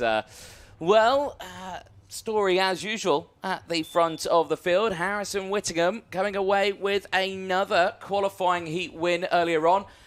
Puts another 50 intermediate points to his name. The driver who has not lost a final yet this season. He is joined once again by the driver who's been the thorn in his side over the course of this season. Lizzie Mentier will be starting on that row. But it's Riley Crannan there, you can see on your screen, helmet on, who is looking to see if he can take that fight to Whittingham. Yeah, potentially so. Of course, at PFI, it was William Antropus that joined as a wildcard entrant and tried to challenge, tried to test. He almost got there. Maybe Cranham is the driver this weekend to test that again. Maybe it's Emma Rose Dowling, who was just there with mechanic Graham. Maybe it's Elliot Surtees, another driver who's walked into this weekend as an unknown and a brand new. Or Mayan Patel. Patel, of course, very well known in the world of British racing. Harrison Whittingham said it earlier on as well. Those two drivers have raced each other over the course of the past couple of years, and he said mine is very, very quick, as is Laith Khan. Laith will be starting at the back of this one with mechanic Jacob there just behind him. Laith has done plenty of racing over career, knows the machinery chassis-wise, but maybe not so much the machinery engine-wise. You've then got Lewis Reed as well. So, sorry, Reed was the driver just behind. This is Laith Khan there. So those two drivers, again, could be the ones to test and to challenge. Only time will tell, but what we can confirm so far that Whittingham has just continued in that path of taking these heat wins, taking heat wins as well by quite some way, because that one was 2.8 seconds. It was indeed. However, I've just got this feeling. I mean, if right now in this one, if Cranham finishes the same result he had, and if he starts that final in third place, I've got a feeling it could be a very different story. Cranham didn't get the start he wanted in that first race. It put him backwards a little bit. It took him a while to get back up to speed. If he can find himself with a stronger start in this one, Nicole, I feel Whittingham will have more of a challenge on his hands here. Yeah, absolutely. And just maybe to highlight Riley Cranham, who he is, what he's done. Over the past couple of years, he's been one of the most successful British drivers in karting. He's won, the IAME Euro Series. He's won a British Championship. He's one of the most successful Kart Masters winners of all time. He's won 3 in total. That's a big thing to be able to say. That's a huge thing to be able to say. That's one of the, in my opinion, one of the toughest races in the world. To win 3 is very, very impressive. So Cranham is known. But then in the same sense, he's been out of the kart for 6 months. So he's coming into it as well with, I've got nothing to lose. I've got nothing to prove. I'm not feeling that fresh today anyway. Maybe his ribs hurt a little bit because he's been in a Ginetta where he's padded. But using all of that experience, he could be the one. We will shortly find out, but he will be starting this one then on that front row. Harrison Whittingham will be P1, Cranham be P2. Your second row of things then, it's Lizzie Mentier from Emma Rose Dowling.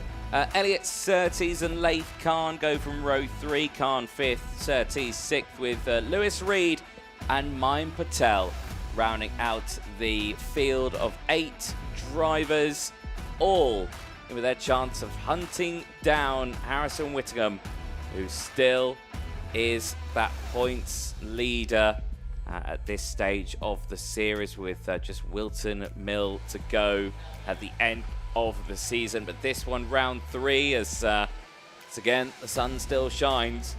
Clouds again just looming in the background, but everyone focused on the racing in hand. Drivers ending their out lap to go on to their formation laps here.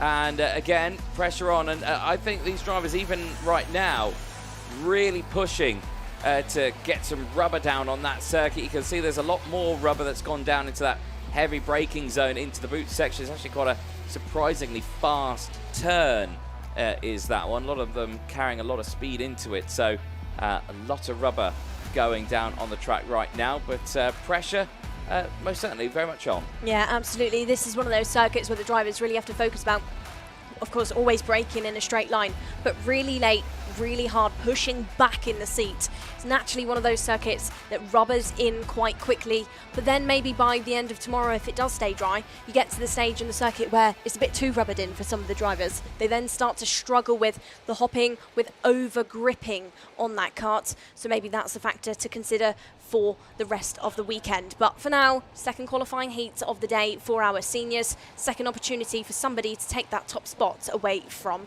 Harrison Whitcomb. Indeed, bunching them up there quite a lot, and have to be careful with that one as they enter into the tram lines. Whitcomb waiting to see the lights to go out. They are not going out. It is a false start. Yeah, Cranham just had his hand up there. I think he was looking to try and signal race director of Dan Ashton to say, I'm being pushed, I'm going to cross the line before Harrison Whitcomb, which is absolutely not what you want to do in the world of karting. If you're new to things, of course, that anti-pole side, that P2, if he crosses the line ahead of Whitcomb, that is a start infringement procedure breakage. He's jumped the start. You've got to have Whitcomb be the first one to break that formation, to hit that line first and to go racing first. That's the benefit, of course, of putting it on pole.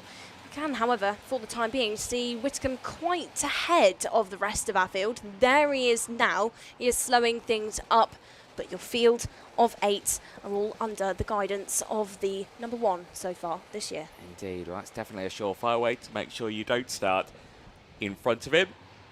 Have about 4 kart lengths behind him, and then you know you're all good. But they do slow it down now as they form up, ready to go racing. We saw Mentier have a great start in that first one earlier on as they enter the tram lines. Are we racing this time? The answer is yes. It's lights out, fights on. Strong start again for Mentier, but it's a better start for Cranham this time around. He's immediately up into second place, down the inside.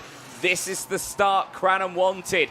Earlier on, it's not the start that Whittingham wanted Cranham to have, as those two now, I can imagine, could go wheel to wheel in this one. LeCont has had a brilliant start as well. He's gone from 5th up to 3rd in this race. Brilliant getaway. Mentier holding on to P4. Mayan Patel again, a strong start for him. We saw this in that first race. Really strong getaway for Mayan Patel as he steps up now into P5.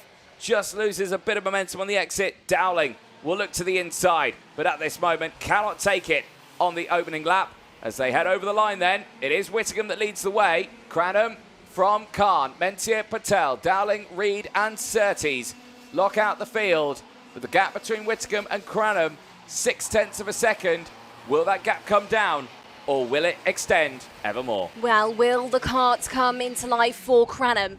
Gap goes up now to 0.7 of a second, so already Harrison Whitcomb looking to extend things. The switch has happened between LeCont and Lizzie Mentier, of course, but Mentier can't be shaken off just yet. She will edge closer. She's a driver who has competed here at Larkhall year upon year. She's done plenty of laps now out here in Scotland, so knows the circuit, knows to how to hang on to the back of a driver.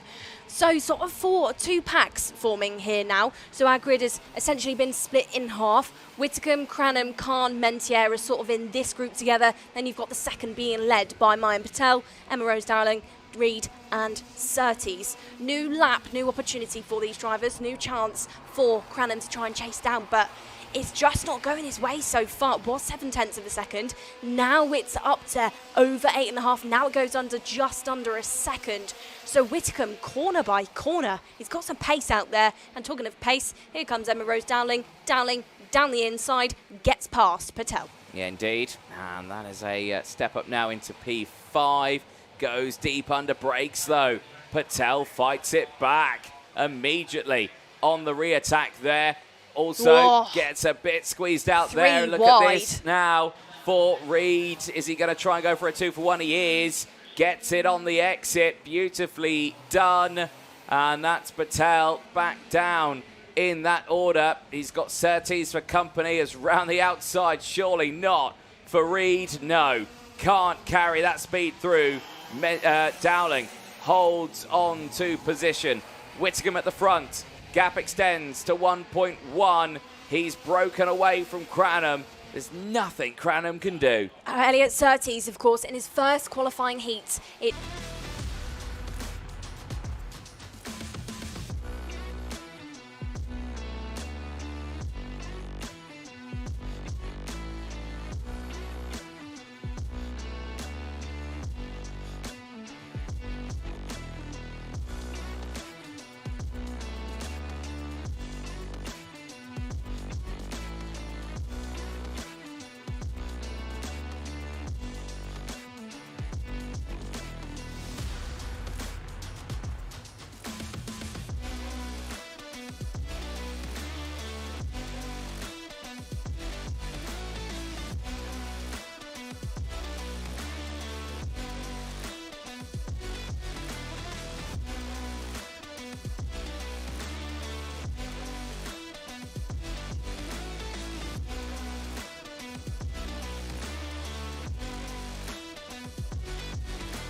Welcome back, one and all, to the third and penultimate round of the British Champions of the Future Academy programme. Welcome, one and all, to Scotland and to just south of the magnificent city of Glasgow, to the Larkhall International Circuit that plays host to that third and penultimate round, where the weather has been on a knife edge, but so far today, on Saturday, the sun has been shining for us, and the conditions have stayed absolutely sublime for what is going to be the first three finals of the weekend. The Larkhall Karting Circuit, built back in 1961, renovated in 2019, 1,140 metres is the total track length. It spans around 11 to 12 turns out there. Frantic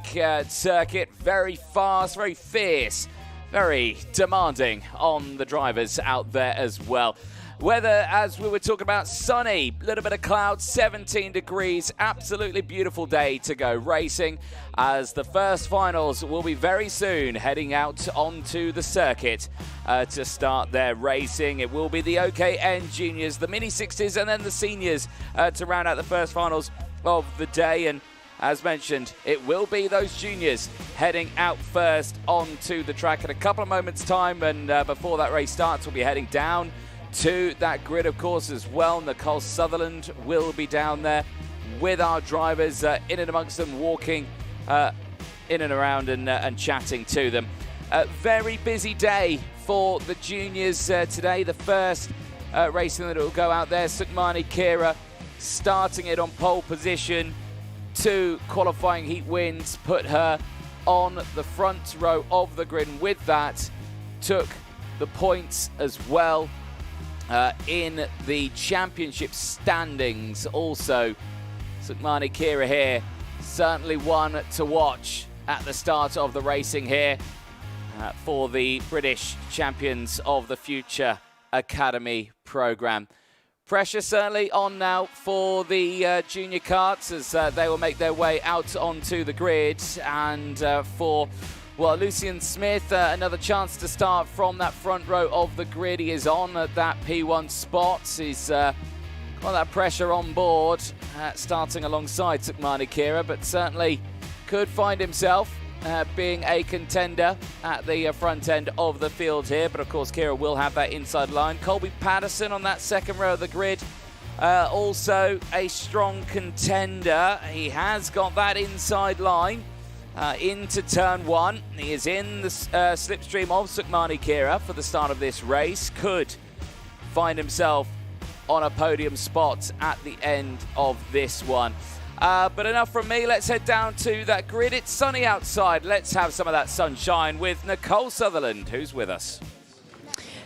Thank you very much then, Anthony. Like you said, sun is shining down here. Nice warm day, very different from what we had yesterday during our testing, like what we had at PFI in Silverstone as well. This is one of the first completely dry days of running that we've had so far in the UK series for 2026. So let's see how our drivers on the first final of the day feel about that. We're going to start on our second row because we've heard plenty so far today from Lucian Smith and Sukmani Kira, who are on your front row. We're going to start with Colby Patterson.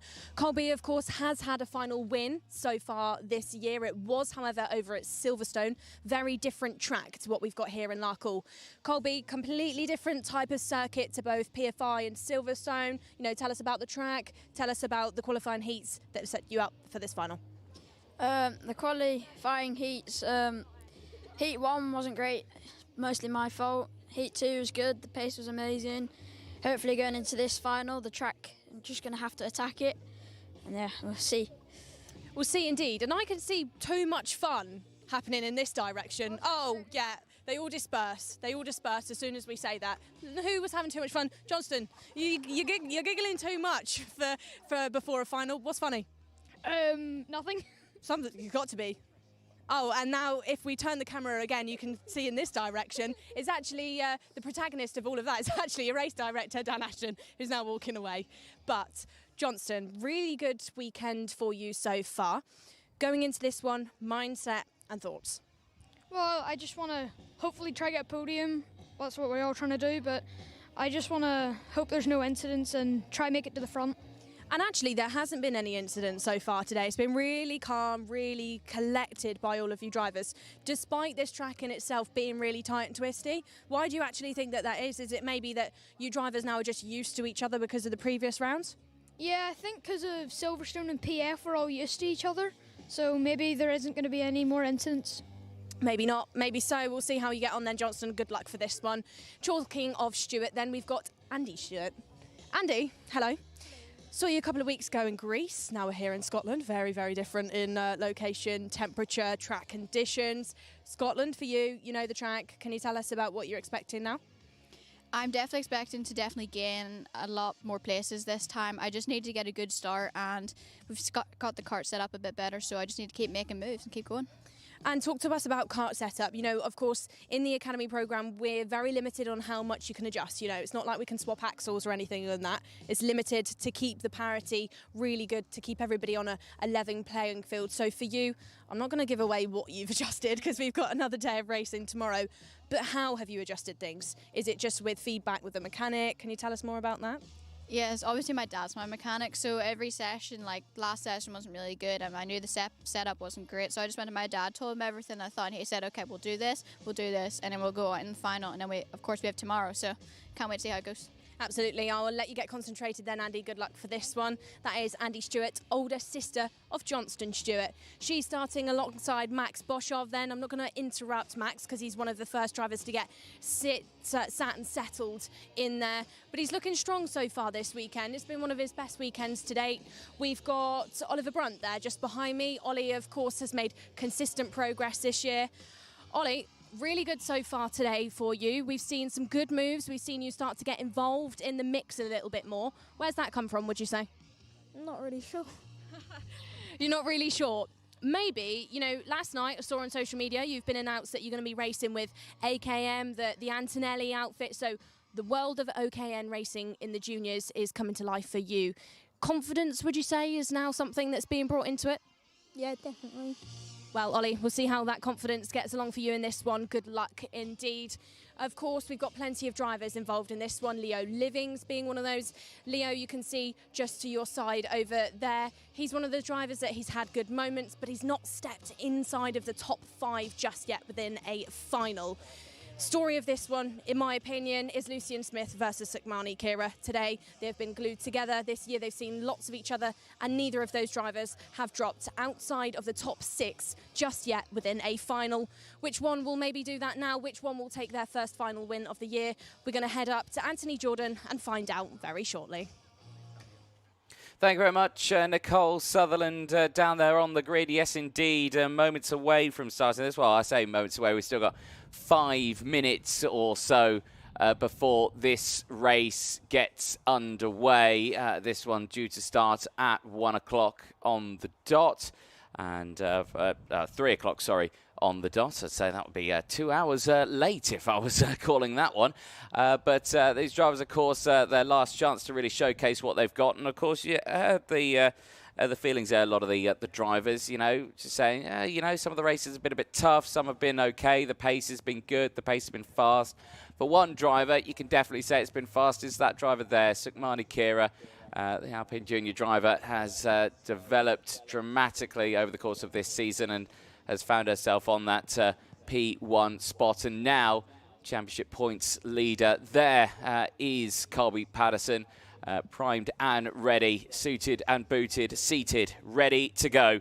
The young Briton on that inside row there. Johnson Stewart as well on that second row of the grid alongside Colby Patterson. Like we were mentioning, strong results in the races there. Can he convert those into a podium result here? Of course, he'll be starting behind Lucian Smith, who is ready to go. Andy Stewart there, of course, we heard very briefly from as she gets herself seated, ready to go. Be starting alongside Max Boschov, who has been seated, ready to go for quite some time in this one. The entrant from South Africa, primed, focused and ready to see what he can do in this race.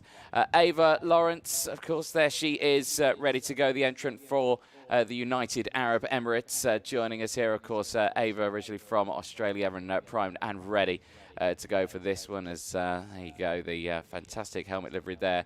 The Pac-Man on the helmet at top there, and the saying there, never give up on the side of the helmet, and that is something she has never done. Leo Livings joining alongside, and of course Ollie Brunt at the back of the field there, but shown some great speed, great performance, and looking forward to seeing what he can do from that ninth spot on the grid, the fifth row of the grid. There is an empty machine of Leo Livings. He's just sat on the wall just next to his kart. He's yet to take a seat in it, as we are less than 2 minutes away from starting this final. This will be the longest race for the juniors. 15 laps is this one.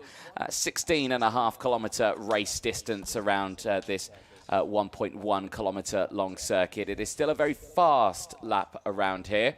High speeds for the drivers, as there is Lucian Smith in that number 11 machine, ready to go. Nicole Southern joined me back in the box. I'm sure it's absolutely wonderful out there, Nicole. I would love to go outside, but I am chained to this commentary box. No one ever lets me get out. Do you know what shows that it's warm outside there as well? Is I'm probably one of the coldest people you'll ever meet, and I've not got a coat or a jacket on for the first time in a couple months, I would say. Everywhere we've been recently has been really cold, other than Greece. No, that's a lie. It hasn't. A lot of places have been quite warm. I'm there in the commentary box and I'm sweating. I just want to put the air conditioning on for 5 minutes, and then you're there going, no, it's freezing. Turn it back off. Just put a coat on, Nicole. No, totally. Fine today. Yeah, no, it's all good. But no, it's a nightmare when we go to some places. Right then, 40 seconds to go before those lights change, and we see a start of a race on this one. Pressure very much on now here, Nicole, for the field as they get themselves ready. I've got to say, you've got to put this one to Sukhmani Kira, who's done such a brilliant job here this weekend, and I think looking to take her first final win of the season. Do you know what? For Sukhmani, she gets close every single time. In the final, you know, at PFI, she led moments. She was inside the top 3, and it was only at the very last points that it started to unravel. But for now, there's an opportunity under the eyes of, is that Dan Stewart? I don't know, but I do get worried about this man more and more every weekend, especially with that hat on. OKN Junior Final is engines on as they make their way out onto the circuit. Here's your starting lineup then for the last race of the juniors of the day before they repeat it all again tomorrow. Sukhmani Kira starts alongside Lucian Smith on row 1. Colby Patterson and Johnson Stewart go from row 2. There we'll see Max Boshoff and Andy Stewart on row 3. Row number 4 is Leo Livings and Ava Lawrence. And then on that final spot for your first final of the day, Ollie Brunt joins us once more. Good opportunities then for these drivers to put some points on the board, and a great opportunity for us to find maybe a new winner for the 2026 UK Series. We've not seen Smith or Kira take that top spot. However, we have seen Colby Patterson manage it so far this year. Maybe he can double up, maybe he can take his second, or we'll have somebody brand new. Andy Stewart has been one of those names. She has achieved podiums so far. At best, Andy has got on one of those steps, and for her, this could be another one here on the first day of racing. Ava Lawrence, she's not been on the podium just yet, but she has been inside of the top 6 consistently. So maybe new names up on there. For Stewart, it was a P2 at best, and that was at PFI. So we'll watch how she gets on in this one. For now, though, formation lap is well underway. Drivers getting themselves prepped. Of course, for the tyre, they've not got to do too much on the rubber within this one. They're only allocated 1 set throughout the races. They've not got to scrub off any sheen or anything like that. They've just purely got to get them up to temperature. Indeed. Last few moments then before we see the start of this race. Speed's very high here. Hopefully it just slows down just that little bit more here as they enter into those tram lines. It does so. Are we ready to go racing? The answer is yes. It is lights out, fights on then in the first final of the weekend. Very robust start there for the field, but it's a good start still nonetheless for Sukmani Kira, who holds on to the lead. It looks like Lucian Smith has dropped down into third place. Patterson with that inside line has stepped up into P2, onto the back straight, in towards the second sector they will go. Now back into the infield section here, into the hairpin for the first time. Any lunges? Wow. Yes, Leo Living sideways. Johnson Stewart collides. The two stall at the hairpin. They get one attempt only to get that back fired into life. If not, they are both out of this final, and it's an uphill battle through that hairpin. Out to the final turn they go. It is still Kira who leads the way as they exit over the line. Patterson, Smith, Boshoff from Andy Stewart, Lawrence and Brunt. Slow boards, I believe, are out, or is it just yellow flag? No, we have gone slow. So the race has been neutralised. That incident at the hairpin involving the two drivers of Johnson Stewart and Leo Livings. Both drivers then tried desperately to get the karts back going, but of course they're on a really sharply angled corner. They did not manage things. There you can see visibly Johnston in a bit of despair over that, because he was having a really, really good day until that point. But for now, the grid is reduced, and this is how it happened. So you can see Leo Livings in the background go for the move. Yes. He then looks to lock up and spin, and Johnston Stewart literally had nowhere to go other than into the side of him. Yeah, he was committing to the apex there, and unfortunately just found a kart facing the wrong way right in front of him, and that is a big shame there. Well, despite that, the timer still continues to tick down here.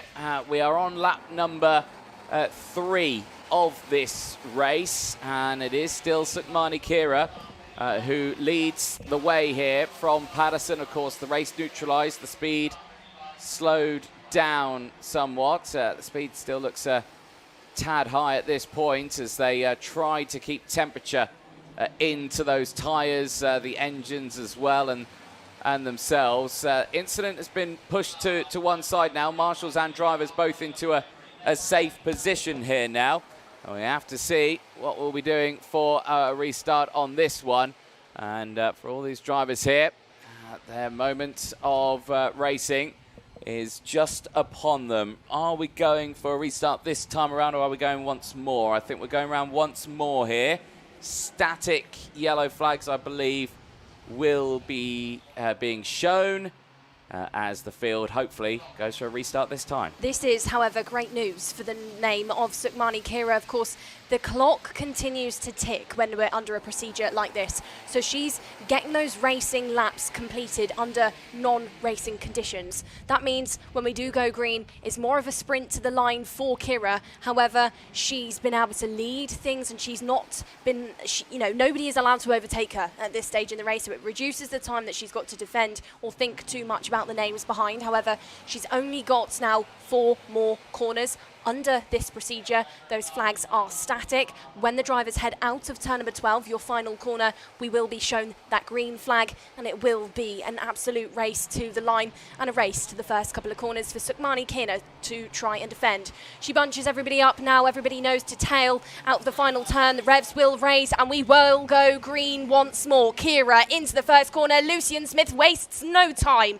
and gets his way past Colby Patterson. Yeah, straight into second place there. Not hanging around, however, in doing so, releases Kira at that front, and now Smith really needs to dig deep here to try and close that gap, which is already extended to 0.4 of a second at that restart. But green flags back out, as we say, racing once again.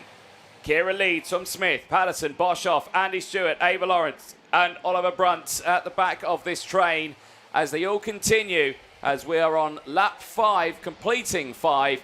So we'll head on to lap 6 at the end of this one. Round the final turn, really confident on the brakes there is Smith. Looks like potentially could close that gap down. Yeah, Kira then slightly wider by Smith through turn number 12, so just running a slightly different line there. The gap now over 2.5 tenths of a second, closes in once more out of turn number 5, that long sweeping hairpin that then sets these drivers up to the main and longest back straight. Smith is now in that toe. He's got that unique position that he can use. Sukmani Kira ahead of him. Patterson, though, don't count him out. He's still very much within this fight. It's not even a trio because you've got another trio just behind, making it 6 karts potentially for this race lead. We've then got Boschov, Stewart, that's Andy Stewart, and Ava Lawrence. Ollie Brunt is also not too far away. Halfway race distance is looking more close for Sukmani Kira, but she's going to be hoping and praying that that clock ticks as fast as it possibly can, because for Kira, she's got a job on her hands. She's got to keep Lucian Smith just behind her. Smith has been her main contender throughout the laps so far completed today, and he does just the same thing again in this last race of the day for our OKN juniors. Out of the long sweeping hairpin, they'll go once more. Kira is not letting off despite not being put out of the woods just yet. She is your fastest driver out there. It certainly is, and continuing to push forward with those purple sectors, but like we were saying, it's not dropping these two behind, and Patterson's got a really stressful job on his hands here. Yes, he could go for that overtake on Smith. He is on his rear bumper, he could do that. In doing so, though, Kira's released. I don't think these two by themselves have got the pace to keep up with Kira so far this weekend. She has been so strong.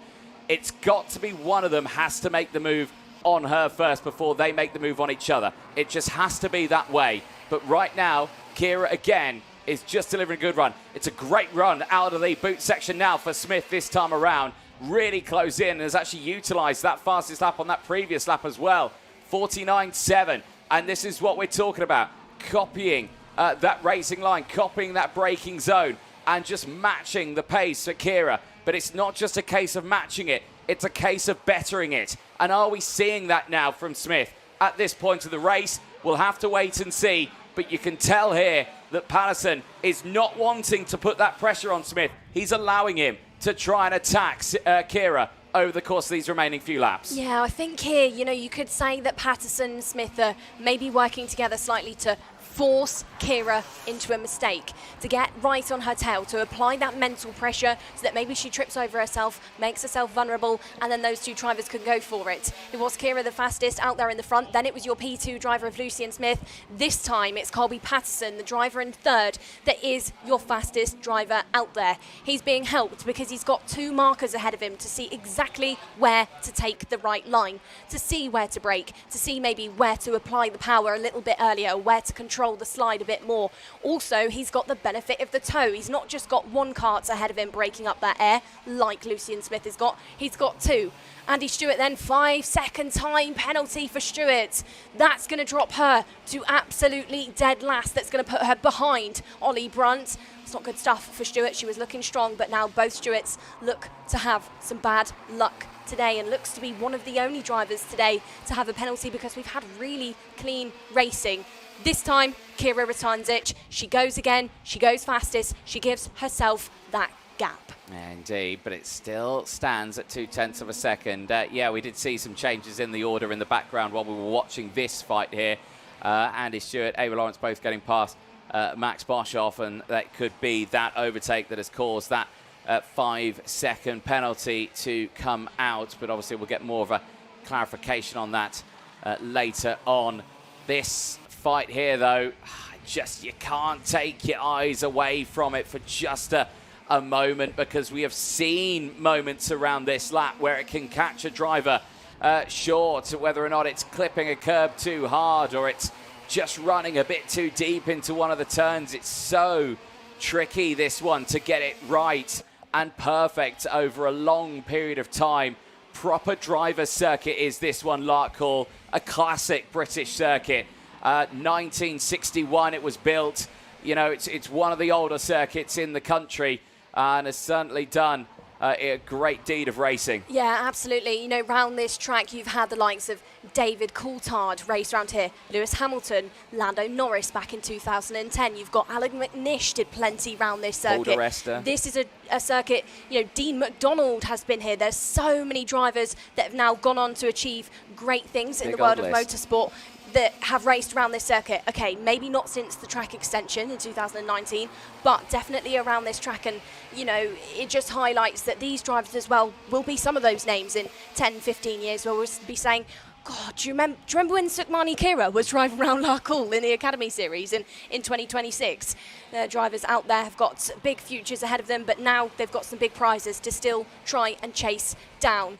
Smith still on the hunt. Sukhmani Kira is being given absolutely nowhere to hide. Smith is absolutely nose to tail to her. Through turns 11 and 12, these drivers will go. This is the opportunity. Look at that dive by Lucian Smith from all the way back in Hamilton. That was a great send by Smith. Now we've had that change. Now we've had the change. Oh, looked like Colby Patterson was going to go for something just then on Sukhmani Kira, but he sits back. He hangs back in P3. Yeah, he does indeed. Great little overtake there, and that's exactly what I was talking about earlier on, Nicole. It had to be a move from one of the two drivers on Kira to keep the fight alive. If it was Patterson on Smith, they would have lost Kira. It's exactly what these three drivers wanted over the course of this one. Now, of course, Smith leading the way. He's looking at his potential first final win of the 26 campaign here in the British Champions of the Future Academy programme. And right now, he's only a couple of laps away from that one.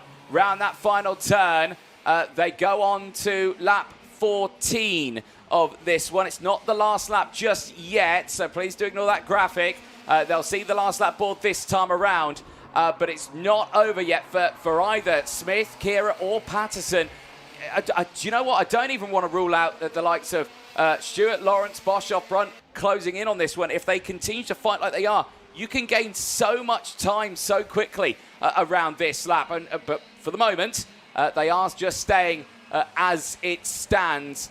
But I've just got this sinking feeling in my stomach here, Nicole, that it's that overtake was not the last one we're going to see in this top three. No, it's not over until that checkered is readied and waved. But for now, Smith has given himself a couple of kart lengths in towards turn number 12, where he got that send completed on Sukhmani Kira. Smith ticks it off. He does a good job. He controls it again, carries plenty of speed on the exit of that second corner, lines things up, sets things up into the long sweeping hairpin. Then Kira gets back onto the tail of Smith now. She's just found something on this penultimate lap. Lucian Smith is nervous now. He knows that she's right there. Sukhmani Kira's got nothing to lose. Both of these drivers have had some great results. Neither have dropped outside of the top six. It's going to be your final couple of moments now, but Smith's still holding on to it. Can Kira try and deploy something now within these last couple of stages? We'll have to wait and see, because it's all going to come down to that final hairpin now here at Larkhall. It's played its part in many title fights. Will it play another one here? Into the final turn, Smith goes defensive. It's side by side, but Smith will take it over the line by 0.073. It's an incredible drive for Lucian Smith, the young Briton who has just missed out on a final win over the course of this season, can finally add one to his name in Larkhall. And Lucian Smith, ever so gently, closes that championship gap to just 10 points between himself and Sukhmani Kira. Lucian Smith takes the win ahead of Sukhmani Kira. Colby Patterson ahead of Andy Stewart. Ava Lawrence from Max Boshoff.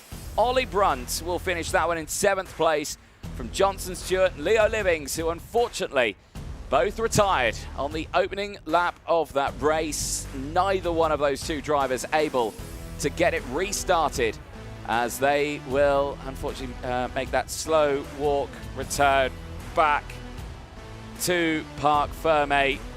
And there the field done and dusted then at the end of that race. There coming in, that is Ava Lawrence. She's the first to come in.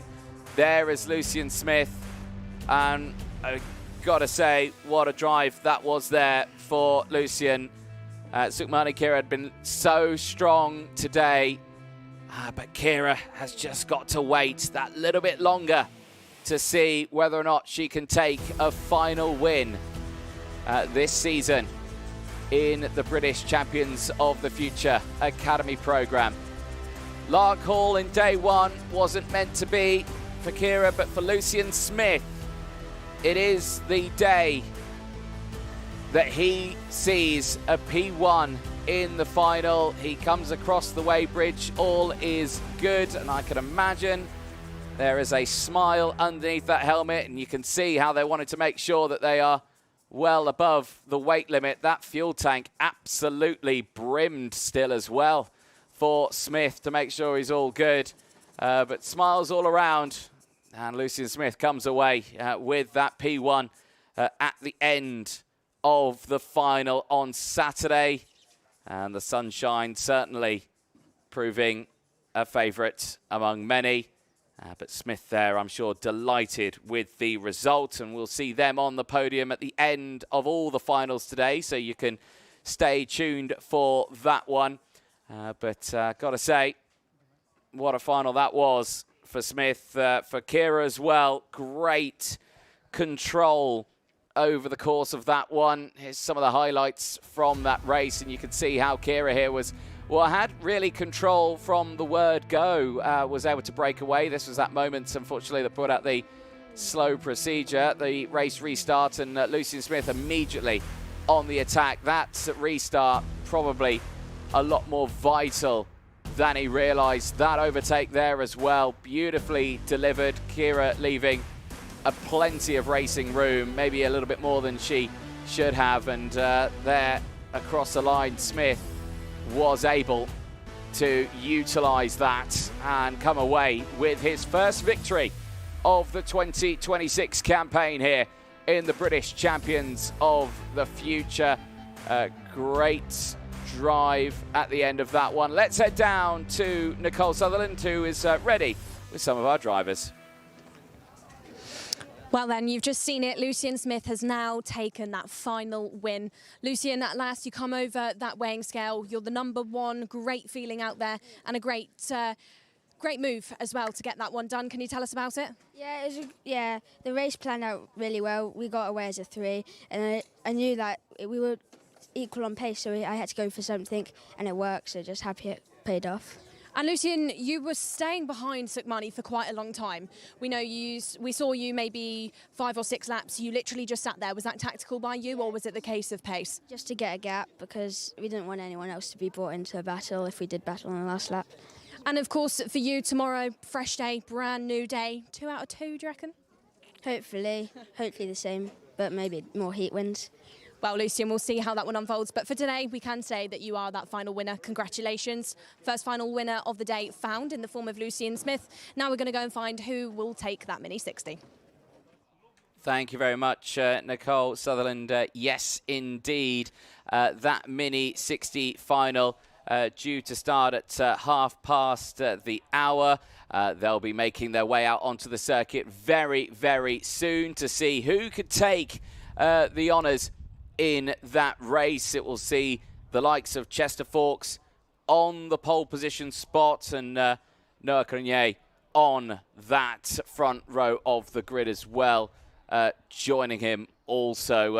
A very busy race ahead of the Mini 60s, but not only just the Mini 60s, but the Mini 60 under 10s as well. Bodie Batch leading the Mini 60 under 10s, ahead of Benjamin Silva and Freddie Walker. All of them with some work to do as they start from the 3rd and 4th row of the grid.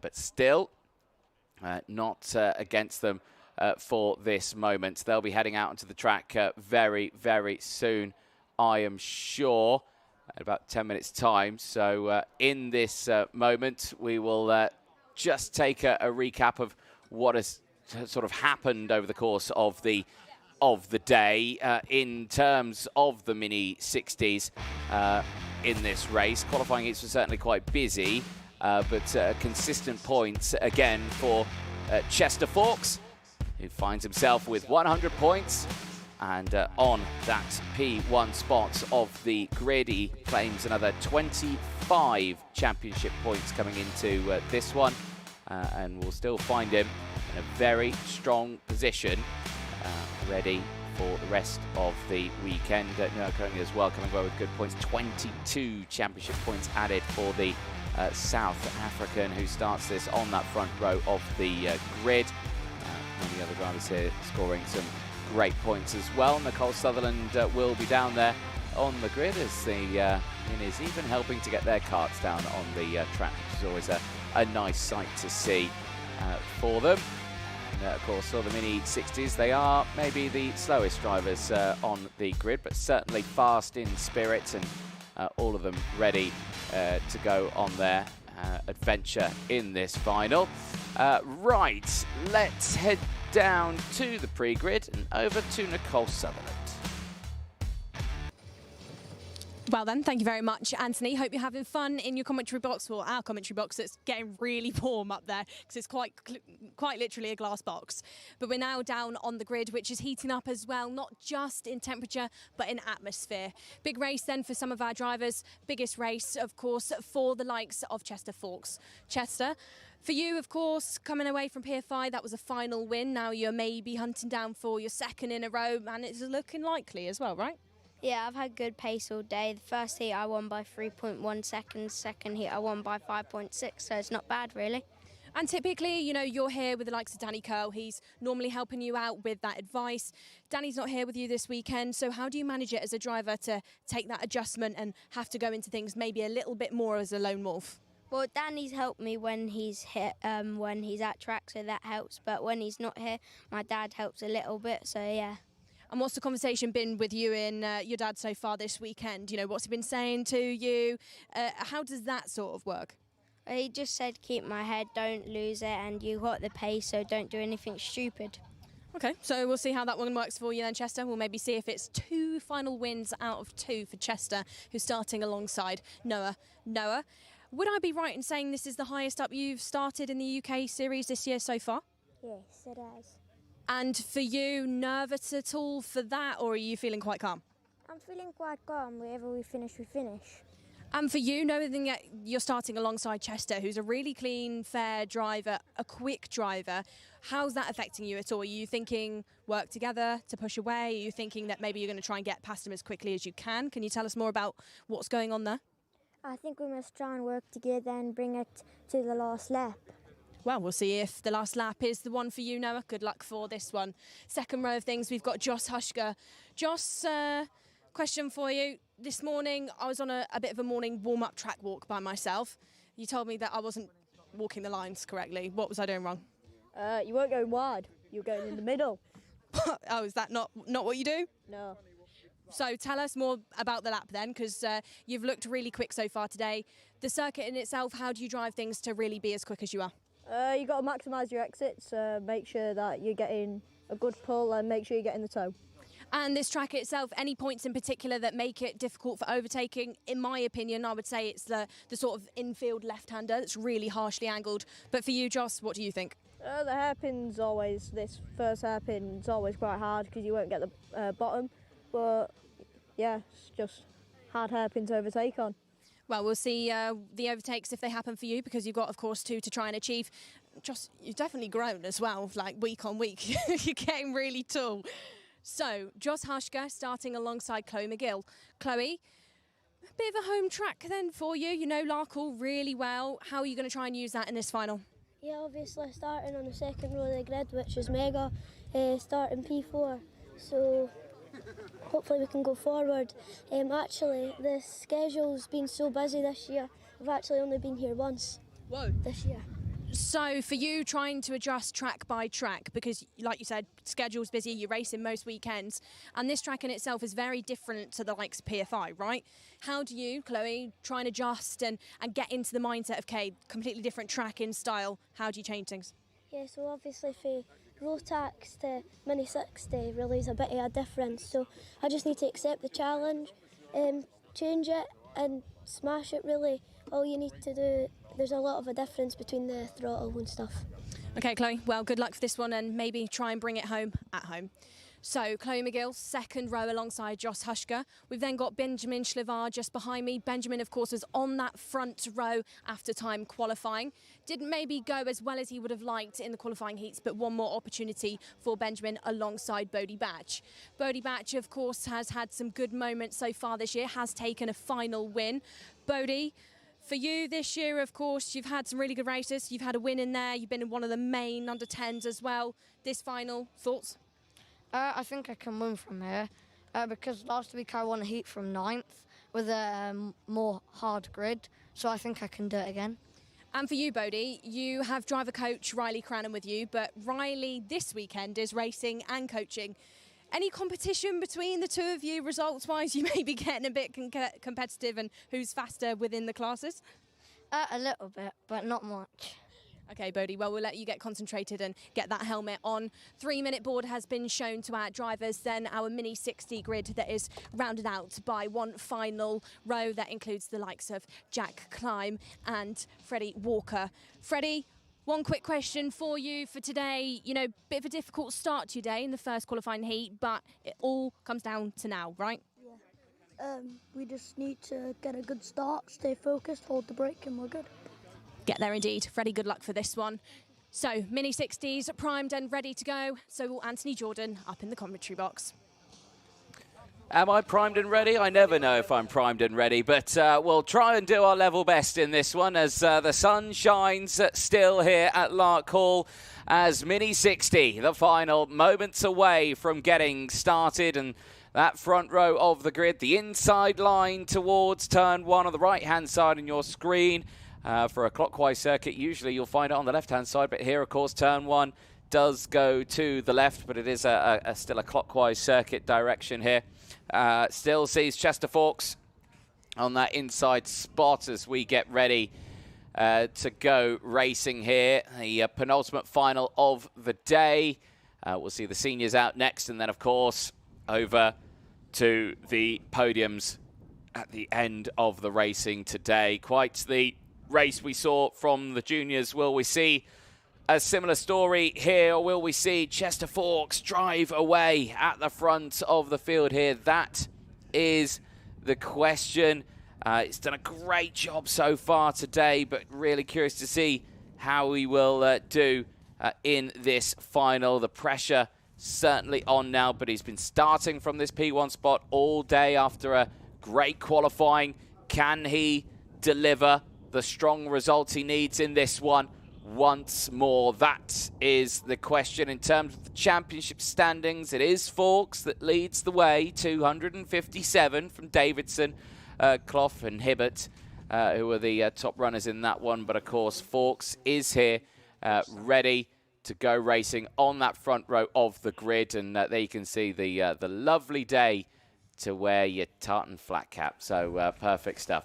Right, we are ready for this one as the lights are flashing at the front of the grid.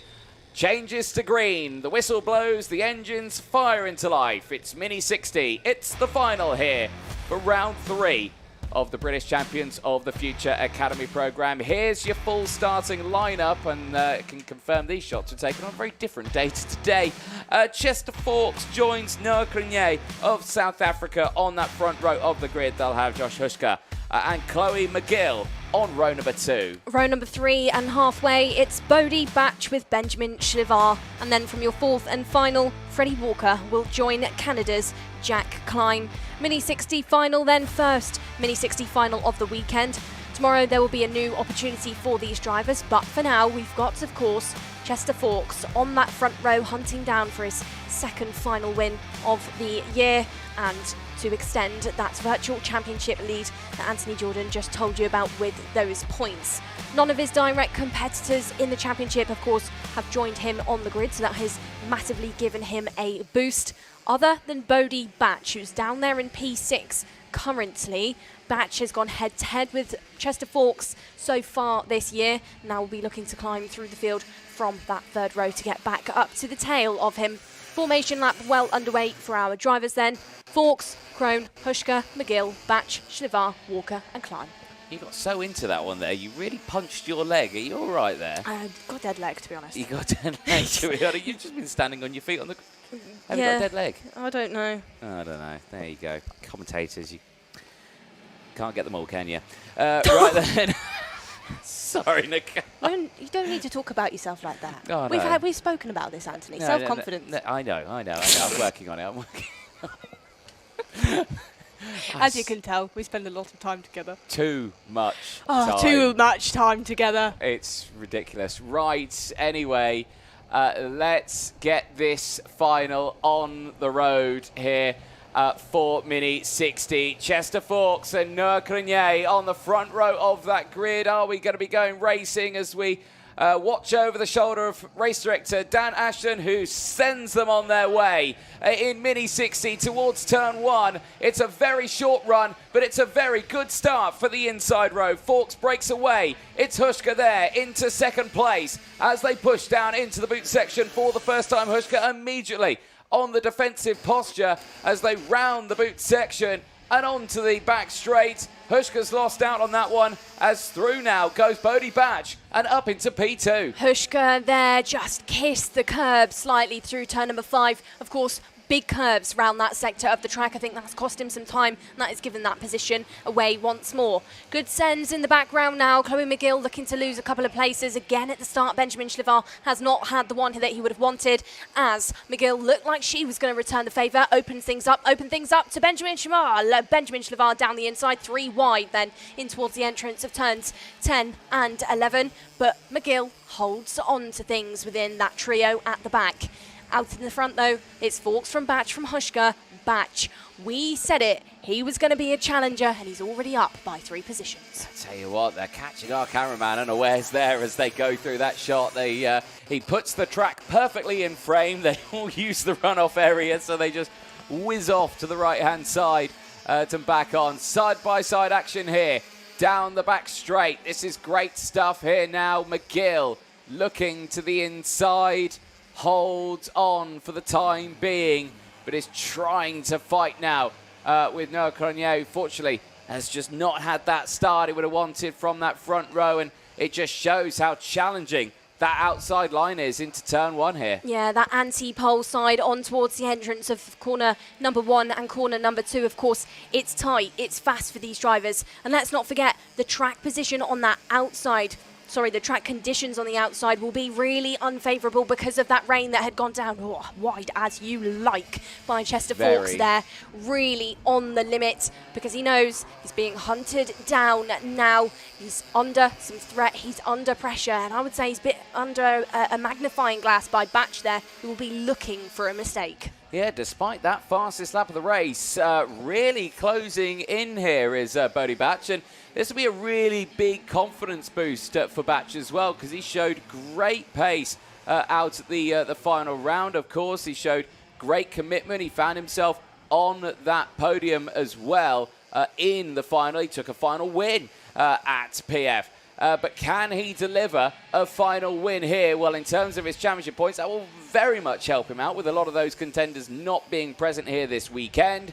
Give himself a really big boost going to Wilton Mill. Yeah, this is quite a unique setup, quite an interesting setup, because you've got your 2 PFI winners head-to-head for the race win here in Larkhall.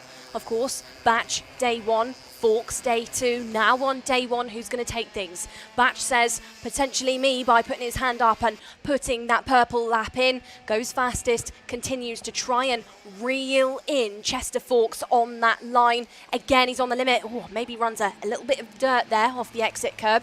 However, he's still looking steady. Again, just on the exit of these corners now, visibly looks really controlled and very, very quick. Bodie Batch here in second place is keeping the championship alive, but when I mean keeping it alive, I mean it is on life support right now, because going into it, it'll have 100 points between them going into the final round. Of course, yes, they have tomorrow, but this is a really important weekend for Bodie Batch here, not only just for him in terms of the Mini 60 under 10 category, but the actual outright category as well of Mini 60. Really showing the great speed here. But the gap's still holding 0.5 of a second. He's not been able to attack. Well, I say that. It's come down to less than half a second. It's down to the 0.4 he needs here to really latch onto the back. However, again, pushing hard there and even kicking up the dust on the exit at turn 6. Yeah, I would quite like to see for Bodie Batch if he can get turn number 8, that left-hander right would be set up by not running that grass on the previous couple of corners, because he'll be going into that sharp hairpin with dirt on the tyres. That means maybe he can't slow things up as much as he likes, maybe be sliding a little bit more. So if he can master that second sector now, maybe this is the stage in the race where we see him get it right and we see him chase more up to that bumper of Forks. Forks has that meerkat moment, that head over the shoulder to say, where are you? How close are you to me? Well, Chester, it's still 0.6 of a second that split you and Batch up. Jos Huschke there in P3. Huschke doing a good job of things, and of course his best result within a final so far this year has been a P7. He has not had a podium, and I know for him and for his family, for his mum, Kimberly, who's sat trackside, he'll really be wanting this. Jos is not really racing too much this year, so he'll be wanting to stand strong with the trophy. So far is P3, but Freddie Walker is also looking very strong, and only half a tenth splits up Huschke from Walker. Chloe McGill is trying to get back into life. She's still trying to hunt down that position from Noah Kronia, but they are split up, they are separated. She's got to get things hooked up and get onto that toe once more. Halfway race distance for these drivers to complete. This is the stage where the dial will switch for all of them. They've got to dig deep. They've got to find some mental endurance, because this track, you've got absolutely nowhere to hide and you actually don't get a rest at all. Even that long back straight, you've still got to be strong on the wheel. You've got to turn, because you actually run things a little bit closer to the white line. Is an angled straight. You then head into a really quick, really sharp right-hander. You literally do not get a rest around here. No, and it's a very tricky right-hander as well, because you're somewhat trail braking into the corner as well, because exactly you're not in a straight line effectively. Well, it's not even really a brake either. It's a bit of a balance between the two. It's like a lift at a coast sort of effectively, and you just kind of power through it. But yeah, these drivers doing a brilliant job. So Forks leading from Batch. That gap now is extended to just over a second now. Batch has that little moment where he dropped the wheel on the grass, I think it's just put him into a state now where he's just trying to keep up here. Huschke still holding on to third. Walker doing a good job in P4, but he's holding off Cornier and he's holding off McGill. And that is the fight that we are watching here on your screen. Just behind them is Slavar. Klein still in this race. He's just a few seconds behind Slavar at the moment, but he's pushing forward the 808 machine. Yeah, good stuff there by Slavar to try and get things back up again. These drivers are absolutely on the limit. Bravery for these drivers, because those points in the circuit, those curbs, they're slippy after all of the rain that went down yesterday. They're not rubbered in. All pre-existing rubber that was maybe laid down last week when many of these drivers were here will now be gone. They will not find a benefit from that. This battle that you're looking at on your screen still rages on for Jos Huschke and Freddie Walker. Freddie Walker so far today has had some moments of some tough stuff. Of course, first qualifying heat did not go his way. He had to settle for an absolutely last spot, but he's now climbed his way up and again looks to edge closer to Jos Huschke out there.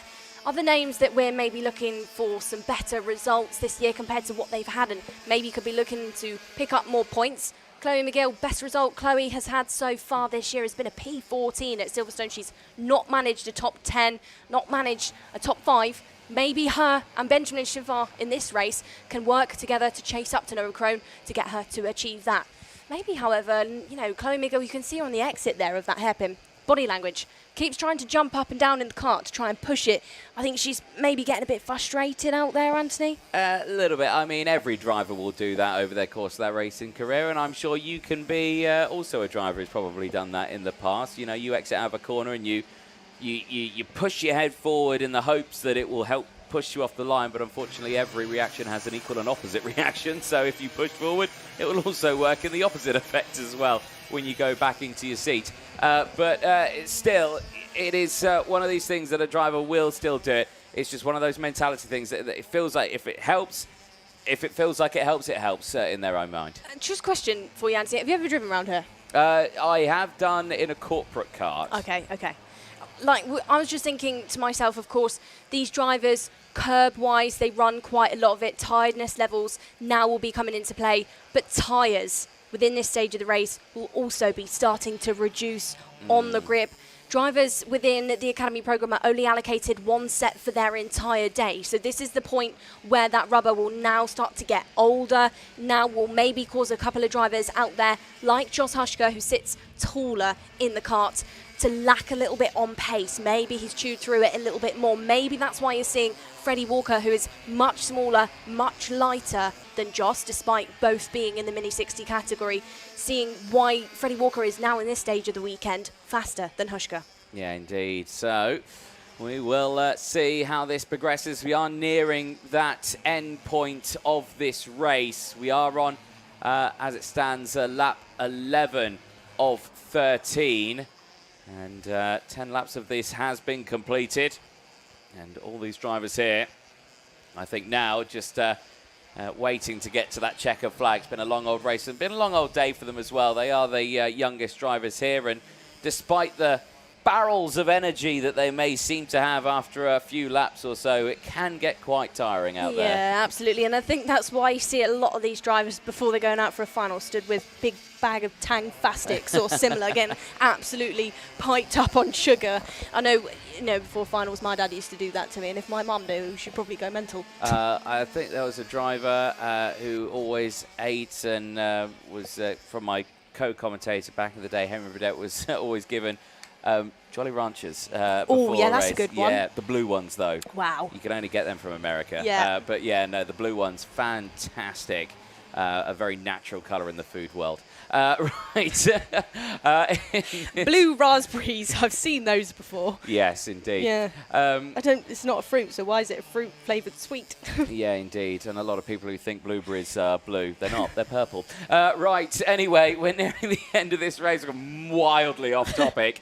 As Chester Forks lead 1.49 seconds ahead of Bodie Batch. This is Hushka in third place. Walker has done everything he can here to try and close this gap, but he has just been sat there. Of course, all these drivers are on the same equipment, and it just falls down to if they all know the circuit perfectly, they'll all be at the same pace, and that's what we're seeing here.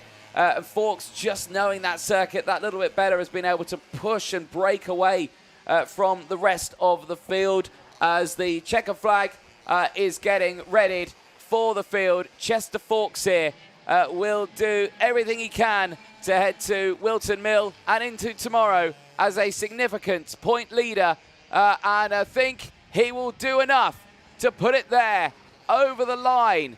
It's a great result for Chester Forks, because with that extends his points lead dramatically, but the fight's not over yet with tomorrow and the last round at Wilton Mill. Chester Forks, though, delivers his second final win of the season, and with that his consistency continues as he now takes 308 championship points. Forks wins from Batch, Hushka from Walker, Cronier from McGill, Slavar from Climb, who rounds out the 8 karts on the field. In terms of the Mini 60 under 10 category, it's Bodie Batch who takes the win in that front from Freddie Walker, and Benjamin Slavar who rounds out the top 3 in the Mini 60 under 10s. A strong result for the field, and they're racing done and dusted for the day. The karts can retire for the night, and tomorrow will be a brand new day, brand new qualifying results for them as well. And it all falls down to that one there, though, coming through. Chester Forks, job done and dusted, and that is final win number 2 so far in 2026. Great end to the day then for the Mini 60s. The seniors will be the next to head out onto the circuit. Before that, though, we will be heading down there. Nicole Sutherland will be chatting in amongst our drivers, and I'm sure getting the reactions from the field after that race. But I can imagine there'll be some happy smiles there for the field. Bodie Batch with a great P2 at the end of that one. There he is. Just congratulating Chester Forks and Josh Hushka as well. Great result for him over there, finishing that one in a podium spot. A great result there for Josh Hushka. And for him this season, that's his first podium as well. So for Yoshiska, first time we see him on an outright Mini 60 podium, and a great result for him. And I'm sure he'll be delighted with that result. Here's some of the highlights from that. The race start here, relatively calm for the field. They were able to break away, but again, it was that classic strong start for the inside line. Forks, Hushka and Batch able to go 1, 2, 3 at the start of that one. Everyone else just slotting into place, where we started to see the groups start to form on that one. No, Grenier, who was fighting to get back up in that order, had his work cut out, and there you could see how Freddie Walker, who started on the backfield, really pushed forward. But over the line, it would be Forks who would take the win ahead of the rest of the field. Bodie Batch to take that P2, but for Yoshiska, comes away with a podium here in Larkhall. Let's head down to Parc Ferme and over to Nicole Sutherland. Well then, 2 finals in a row. Chester Forks has taken a win. Chester, great race result there for you. Your second win of the year with us. Result for you, you drove away for the rest of the field. Can you tell us what was going on in your head, start to finish in that one? Well, I led every lap of the race, and I just thought I need to just keep calm and don't lose my head, really. And for you as well, track conditions, how were they developing over the course of that final? Because sun is out, was more rubber coming in. Can you tell us about that? Because we were questioning whether or not Bodie was going to catch you. Well, at the start, I just thought I need to get some heat into my tyres, and then as the tyres get hotter, it's harder to make it not slide, so you just need to keep that, and then with the sun, it helps a little bit to warm the tyres up. Chester, one more day, of course, tomorrow, another final for you. 3 in a row, hat trick on the cards? Yeah, I think so. I can do it. Absolutely, Chester, great job today indeed. That's Chester Forks, your Mini 60 final winner. One more final left to go. It's of course our OKN seniors, and we'll catch you on the grid. Thank you very much, Nicole Sutherland, down there in Parc Ferme. And as mentioned, one more final to go, as the seniors will be the next out onto the track. And you can see how everyone is out now in the sunshine here, enjoying the warm weather that we have got. Obviously not the hottest conditions we've ever seen in the world, but still 18 degrees, an absolutely lovely day out there, and perfect conditions to go racing. There you can see the seniors, left-hand side of your screen. They are ready on that pre-grid, as they will get themselves out ready for this final. And that all starts, of course, with a very familiar name on that front row of the grid. Harrison Whittingham ready to start this one from P1 to see if he can go for his 5th final win out of 5 finals. That would be quite the achievement. However, we'll have Lizzie Mentier starting alongside this time around, not just behind. Laith Khan in that P3 spot, I would say, is in the 2nd best position for the start of these races, and that is going to be one to watch for him. Riley Cranham, of course, with that interesting moment at the end of that 2nd qualifying heat earlier on, finds himself now on the outside of row 2, and that's, of course, a deficit to what he had earlier on. But we will wait and see how it will transpire for the grid as they get ready to go for the last race of the day, before we'll see the podium presentations out after all the races. There you can see the field is ready. It all starts with Harrison Whittingham and Lizzie Mentier on that front row of the grid. The pressure is on, but you cannot rule off that 2nd row. You can't rule off the 3rd or the 4th row in this one, because the 4th row of the grid, Mayan Patel has shown great speed at the start of the races. He's been able to get that 254 machine right to the mid-pack at the very start of it, and always gains about 2 or 3 places at the very beginning of it. Elliot Surtees as well, some strong performances for him. Had that bit of a drama earlier on, but still some great speed. Lewis Reed as well, great speed. Same with Emma Dowling. All of these drivers have shown some great commitment over the course of the weekend so far. And of course, tomorrow, a brand new day, a brand new qualifying. Could see a brand new pole sitter in the qualifying heats and of course those finals as well. But pressure still on here for the field as we'll cut down to the pre-grids and over to Nicole Sutherland, who is once again enjoying the sunshine. One final race then here, Anthony, on Saturday. So we're going to start in our front row. Lizzie Mentier and Harrison Whitcomb. Harrison there sat to my left with mechanic Liam. Lizzie, of course, to my right. Lizzie, today could be the day that we break the winning streak for Harrison Whitcomb. You could be the name. Going to give it a go? Definitely going to try my best. So we're on the outside, I've seen the starts today on people on the outside, a bit tough, but hopefully we can get through to second on the start and hopefully make a move like we did at PF. Lizzie, tell us, in your experience, that outside row, of course, is really difficult for these drivers. Is it maybe because of the track condition on that outside line? Is it because you're just naturally getting squeezed wider by the other drivers? Can you tell us why that's happening the first corner? Because you've done a fair bit round here, right? Yeah, I think it's just the momentum of like the start, and it's a left-hand corner as it is, but obviously with everyone trying to wash out and get a wide line to make sure and get speed up the straight, I think it's just the momentum around the outside of it.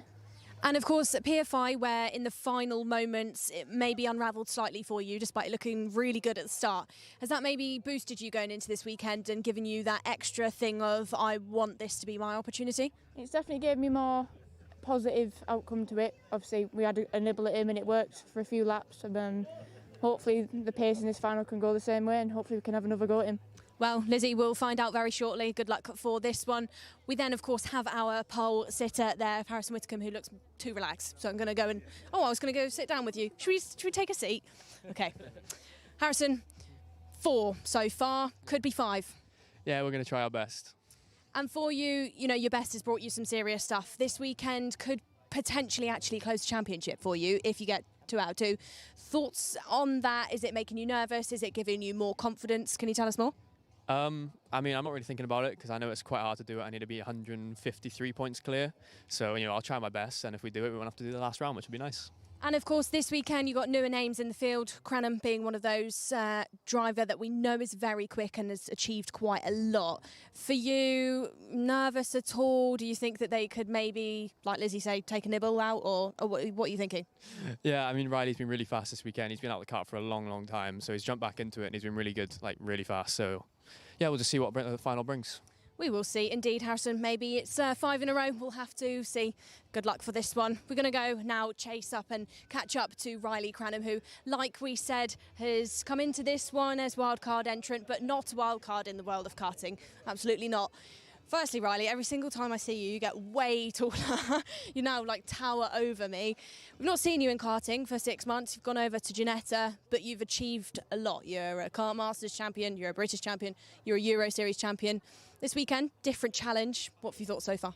Yeah, it's been all right, you know, 6 months out, and I'm actually really enjoying the kart, you know, great track, not been here for a while, and I'm actually really enjoying it. Hopefully I'll maybe do something in the final. If not, you know, we go again tomorrow.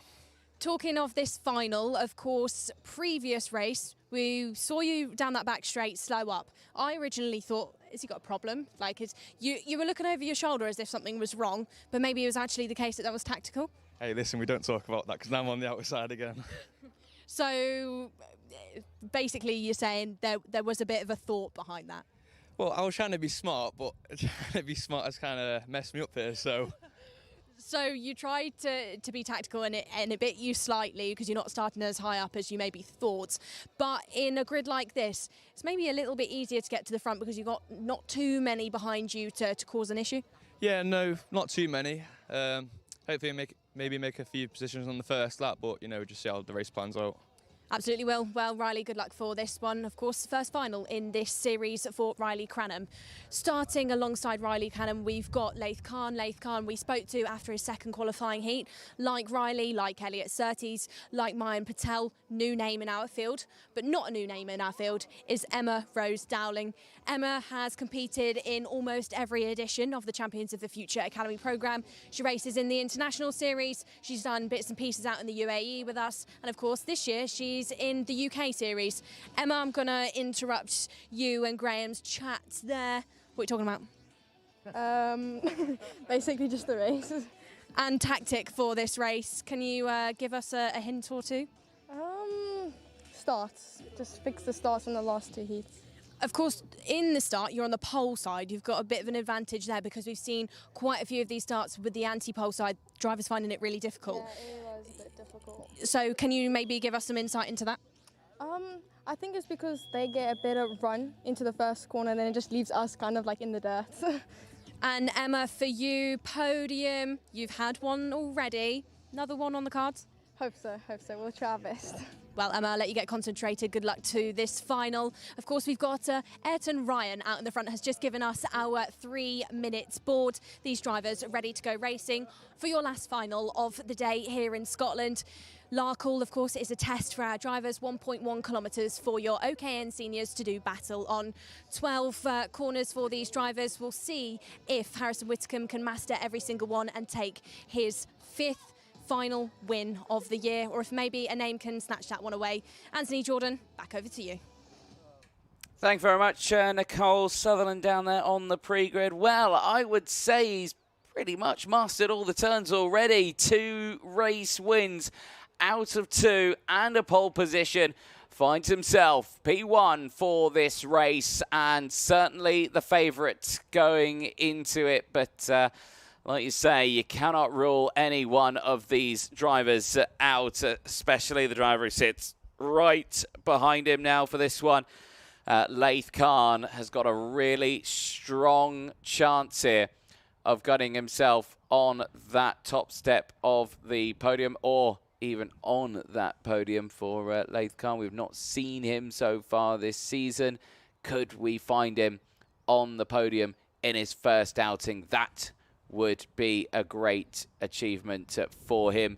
But let's see how this will transpire at the start of this race. All these drivers here wanting to put their names on the top step. Of course, the OKN category. It's the first time they've raced here around this Larkhall Circuit as they get ready to go up, and their resident helper on the grid and then provides the 1 minute board to go out at the start of this one, and great work from the team. And there you can see John Ryan they're taking Ayrton away, and great work for them at the front of this one. And pressure is on for Whittingham. He's got another race to battle away here. Can he come away with that 5th final win of the season? Nicole Sutherland, question mark, yay or nay? Yeah, well, 4 was quite something. 4's not good enough for him. All right. He wants all 5. Right. Yeah, of course. But I would say 4 is more than good enough. You know, 4 in a row is quite impressive. 5, Disagree. However, and Dan Ashton thought that was entertaining. There we go. I'm not sure he's probably laughing at that. I'm probably laughing at something else. It just happened to happen at the same time I mentioned it. Right, anyway, we are not far away from going. In fact, there it is. The OKN Senior Final is heading out onto the track. However, one not firing into life, but great to see there the commitment from the rest of the mechanics there to fire it into life. Here we go then. Here's your grid. Last race of the day. Harrison Whittingham starting P1. Lizzie Mentier alongside Laith Khan in his first appearance, starting in P3 on the inside row. We joined alongside Riley Cranham on his first appearance, the second row of the grid. Row number 3. Emma Rose Dowling with Lewis Reed, and from your 4th and final, Elliot Surtees will join Mayan Patel. So 8 drivers to head into this final, then longest race of the day, of course. 17 laps for our drivers to do battle, but of course it's quite a short lap for our drivers. It's a quick lap, so maybe these finals for the drivers feel a little bit shorter than what we would have been used to in wet conditions, of course, out at Silverstone, and then on the longer circuit of PFI where they take a little bit longer to get it round. But for now, Harrison Whittingham, front row of things. The story, again and again, is anybody going to stop him? We will have to find out. Indeed. It's going to be quite the wait, though, for the end of that season, of course, because Wilton Mill, the next one to head to, and to conclude. What a place to conclude as well. Wilton Mill, a staple kart track in the UK. Yeah, it's quite interesting as well, really, because we've got 4 rounds in this series. The first 2, Silverstone and PFI, maybe a little bit more comparable in style. Then you've got Larkhall and Wilton that are similar in sense as bumpier. The asphalt is a little bit rougher. So maybe drivers that have come to life this weekend in Larkhall might also come to life at Wilton Mill, where it's a bit more comparable. But I'm looking forward to that 4th round, actually. So am I, and nothing beats an absolute flat-out start through Crook and Oblivion and up into the braking of Christmas Corner. We're green and racing in the seniors here. Lightning start for the inside row. Whittingham breaking away. Khan getting up into 2nd place. We were expecting that one. Fights on for 3rd. Mentier. Oh, no, it's Cranham. Cranham squeezes through into 3rd. Another tall driver in this grid steps forward, and everyone piling through into the pressure. Emma Dowling's had a good start there. Mentier dropped back a bit, and obviously you're having a quick chat with her. She said, we've seen the starts. It's been tough to start on that outside of row 1, and it's just proved the point again. It is a very challenging spot down the inside. Mayan Patel gaining those early moves again. We've seen that time in and time out as squeezed out of the way there is Lewis Reed and denied the chance to get through. How does it go? Which one? Squeezed. Squeezed. So, Cranham trying to get things back together, or runs wide as you like and absolutely grabs some of the grass on the exit. Dowling is that driver that is in P4, like you just said there, Anthony. Mentier didn't have the start. Mentier's dropped down at the start of this one. She sat just behind Emma Dowling there in P5. 4 karts now potentially look to work together to chase down Harrison Whitcomb. Move could be on, however, here between Riley Cranham and Laith Khan. Khan now chased up. Cranham all over the exit curb once more. Let's not forget, Riley Cranham, in that last qualifying heat that we saw from him, did decide to save some of the tyre. He admitted that to me earlier on, so he's got a bit of fresher rubber on board. He was tactical with that. Will he now manage to use that? Surtees now warning flag out, of course. Elliot Surtees was that driver down at that 3rd sector. We just saw get quite aggressive with Reed and with Patel, so he's being looked at for that. Cranham is there still. Hasn't managed to make the switch with Laith Khan just yet. We've still got Emma Rose Dowling being put under some immense pressure by Lizzie Mentier, but these 4 maybe would be more benefited by working together, pushing each other, not costing each other time to chase down that 1.4 seconds that they currently lack. Yes, indeed. So this is the fight. 2nd, 3rd, 4th and 5th on your screen. You can still see Patel, Surtees and Reed just in the background there in their own group of 3. For the time being. Whittingham as well, his lead extending now to 1.4 seconds, and I'm sure he'll be very happy with how that race is going. However, it's far from over for this scrap here, because every time they go through into the braking zone here, into the boot, I am thinking Cranham is going to go full send. However, he does not. He stays behind, and watch them into this corner here.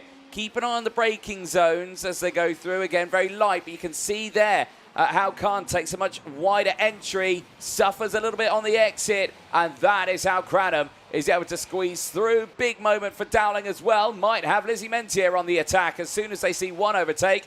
Trust me, there's usually a second. Mentier tries to get on the exit of the banking, doesn't quite find it, stays behind. It's Cranham up to P2. So Cranham now using some of that curb on turn number 12 to get the kart rotated, get things set up to now create a new lap all over the exit curb once more. We've seen Cranham absolutely on the limit, and he will be benefited because he's got so much kart control.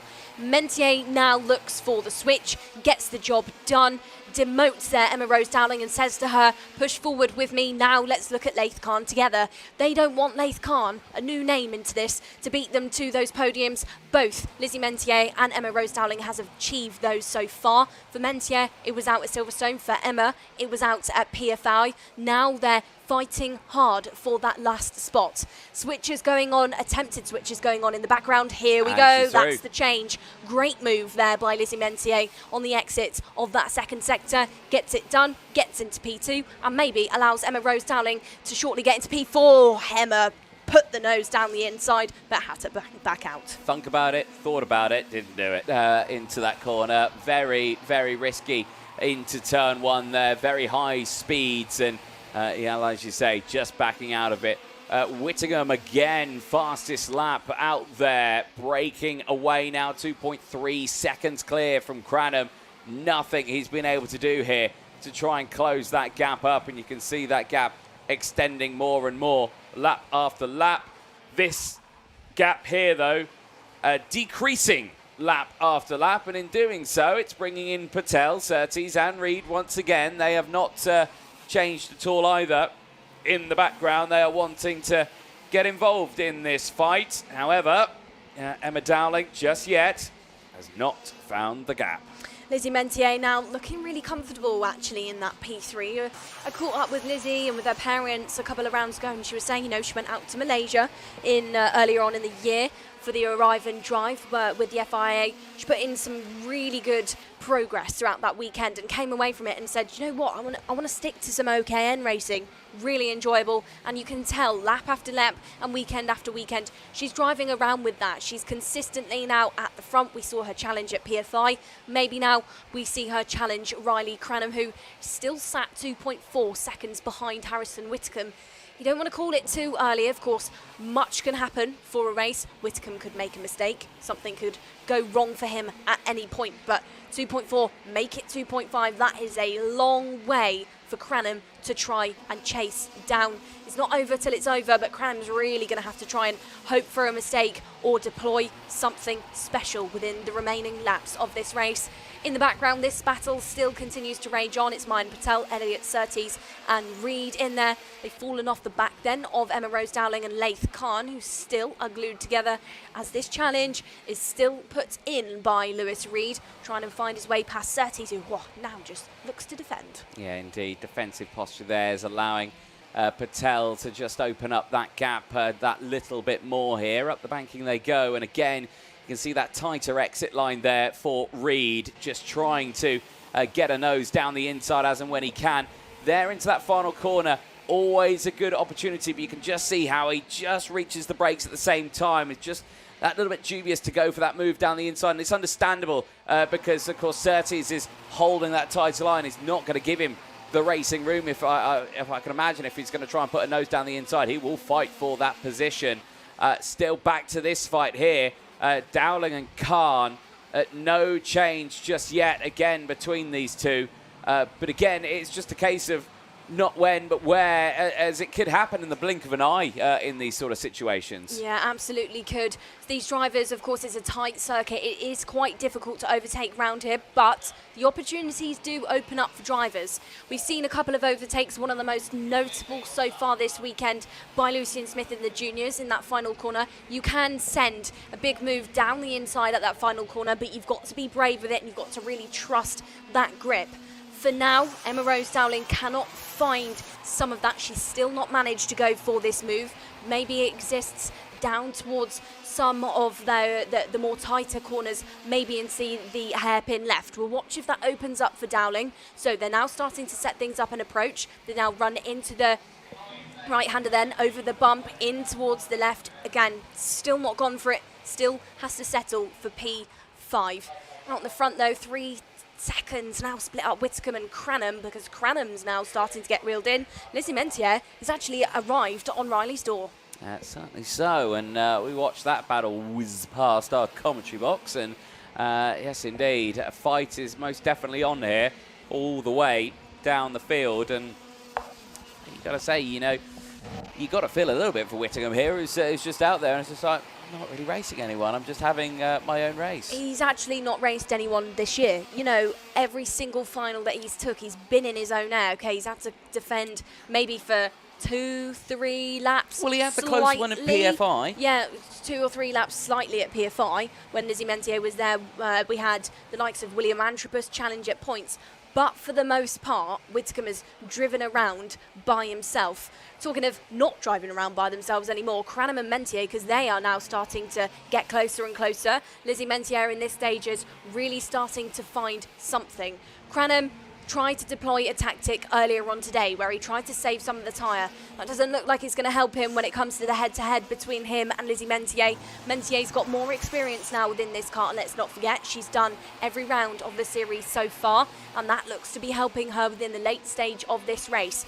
Cranham is in a unique spot as well. He's been out of a kart for 6 months. There's no such thing that's comparable to kart fitness. It's completely different. You can't really train it unless you're doing laps, unless you're testing. For Cranham, maybe this stage of the race, that could start to affect him. You know, cars is not really the same. You don't really use the same muscles, so Cranham could look tired. He could make himself slightly vulnerable. Is this the opportunity for Lizzie Mentier? Not just yet. Has to sit there, has to stay in that P3. New lap, new opportunity. I want to see a fight on here, Anthony, for that P2. Yeah, this is going to be a really close little battle here. I think they're committed in the fact that they're not catching Whittingham at this point. You know, we're lap 13 of 17 right now, and the gap is 3.3 seconds here. Here's Dowling, though, while we're watching that one, with the move down the inside. Dowling's got it done on Khan. Goes immediately defensive. Can Khan get the up and under here? No is the answer. And now here's the Mentier overtake. Well, blink, and it's all lap 13 that they want to go for it. And both of them now have made the move. So Mentier up to second place. Dowling up to fourth place now. And the two overtakes happening on the same lap. It's like they timed it to say, right, we'll wait for lap 13. Then we pounce. Yeah, absolutely. So Whittingham with 3.4 seconds to his name. That could be the second biggest race distance that he could look to be winning by. Of course, out at PFI, it was 26 seconds that he won that second final by. But now 3.5 would break the rest of the records. Oh, here comes Cranham once more. Cranham wants to hold on to that P2. The fight is absolutely on between these two drivers. Mentier, however, does not want to give it up. She does not want to settle for a P3 because she's already had seconds this year. She had 2 P2s out at Silverstone, now wants to add to that trophy cabinet. Oh, Cranham! Cranham look to miss the corner. They'll go side by side in towards this new lap. Cranham, however, manages to keep onto it, but he'll be sat in that seat now thinking, I can't do that again. Mentier looks to set something up on the exit then of this turn number 5, but has to back off, has to settle, but it's not over for these two drivers, and doesn't Cranham know it? Looks over his shoulder, he's still very much within the woods. Yeah, that rear wheel coming up there into that braking zone was just quite literally a, oh no, as he brought it back into play. And we're very lucky to keep hold of that one. Every time, though, they fight away. Got to say, Emma Dowling will close in. Could Dowling come away with a podium here? It's very possible. Plenty of time left in this fight.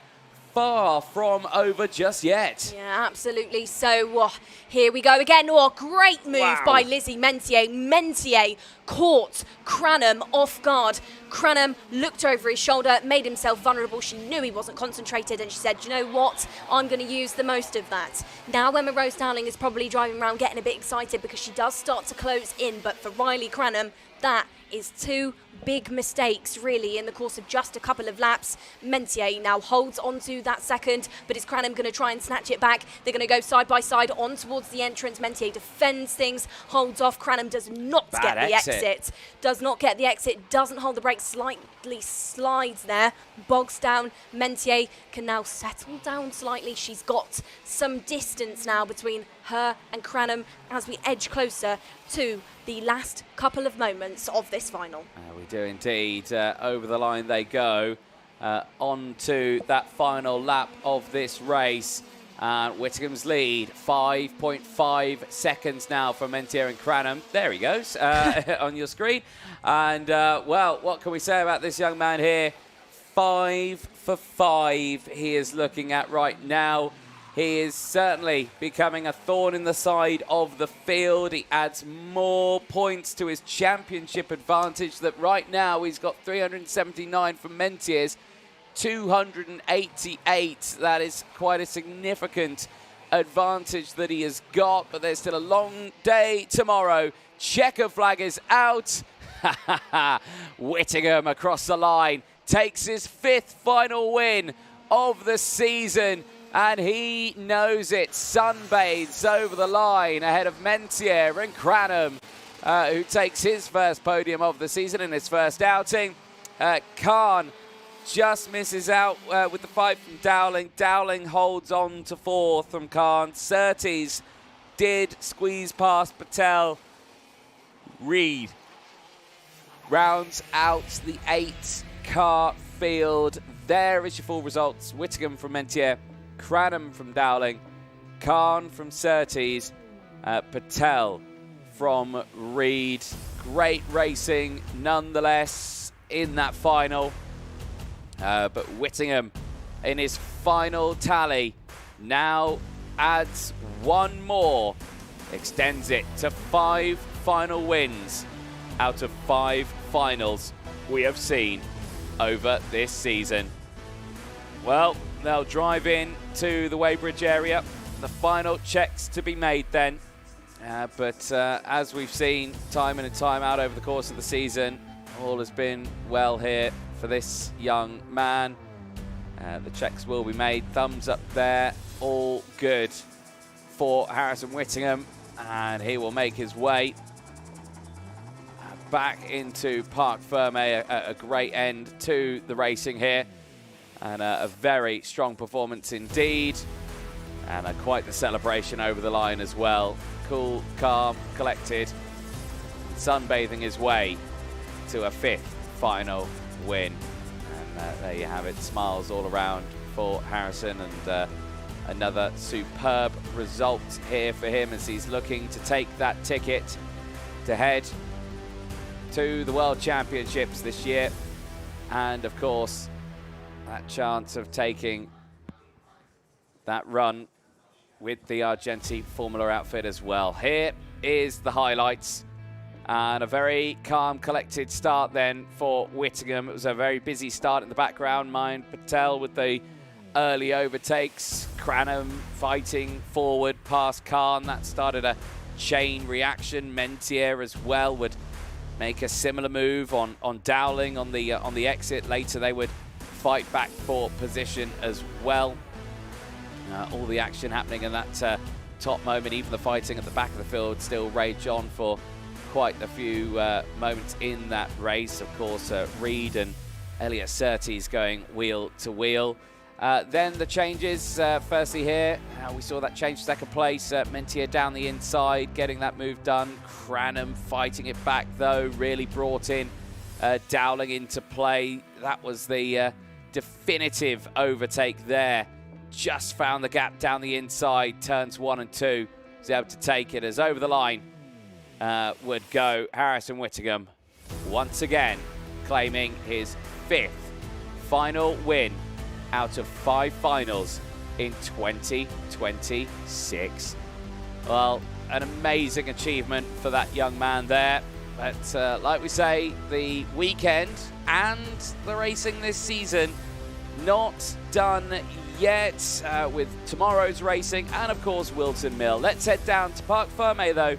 The last time today, Nicole Sutherland. Well, 5 in a row is the first thing I'm going to say to you, Harrison Whittingham. 5 in a row. Yeah, it's a nice feeling. Good feeling.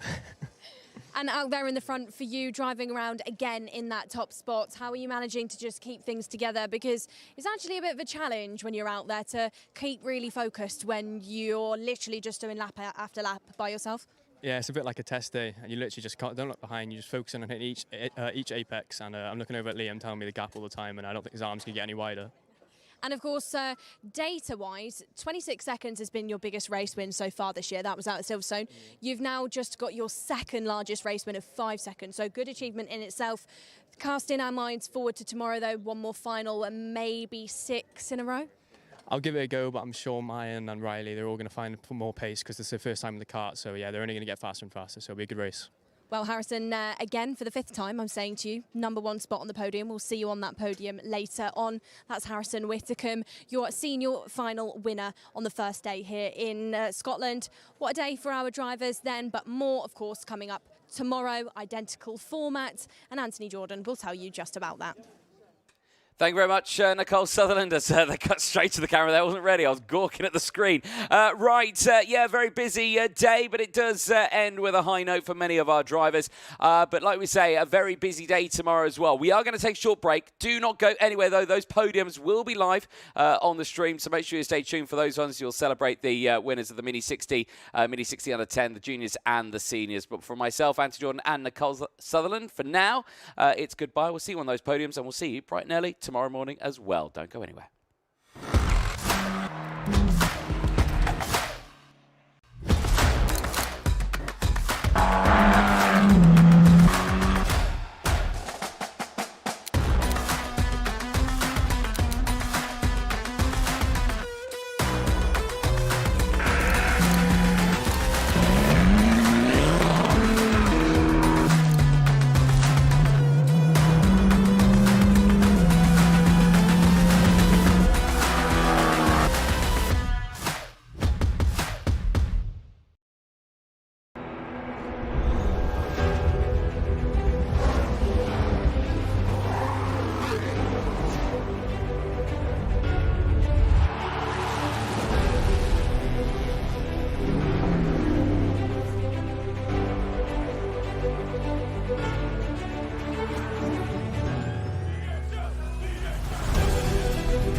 Well, thank you very much, ladies and gentlemen, for your patience. We are now ready to start the podium presentations after a very busy day of racing, but we are ready, and we'll start with, as always, the Mini 60 Under 10 category.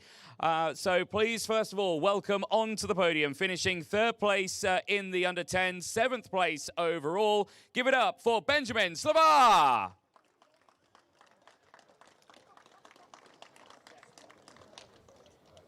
In second position, please welcome onto the podium, finishing fourth overall, gaining 3 places in total. Give it up for Freddie Walker.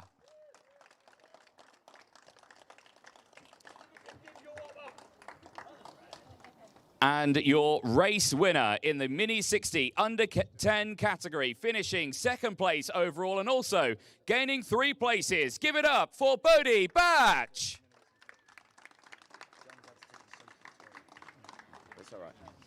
Well, a great end to the racing on this one, and great congratulations to our drivers. We'd now like to welcome onto the podium the head of safety at Motorsport UK, Dan Carter, to present the winners' medals to the drivers. Firstly, starting with third position, Benjamin Slavar. As mentioned, great result for Benjamin. Great run after the 13 laps, finishing that race in P7 overall. The second place medal heading to Freddie Walker. Again, a really strong performance for Freddie. 3 places gained in the end of that race to finish 5.5 seconds behind the race leader at the end. And a bye to the medal as well. And the gold medal, the winner's medal for the first final here for round 3 at Larkhall, heads to Bodie Batch.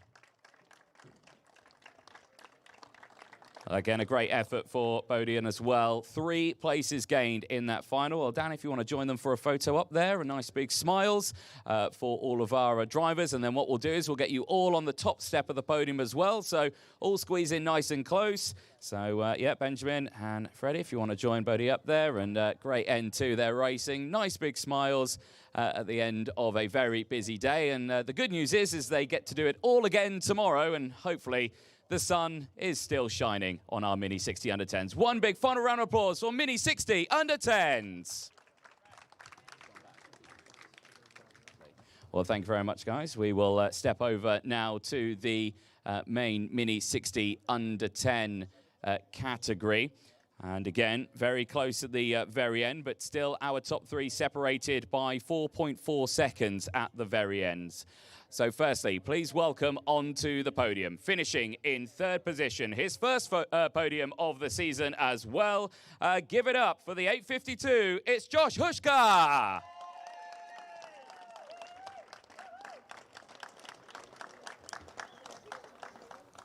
Please now welcome, finishing in second place. We've already seen him once on the podium today. We'll see him on again. Give it up for Bodie Batch.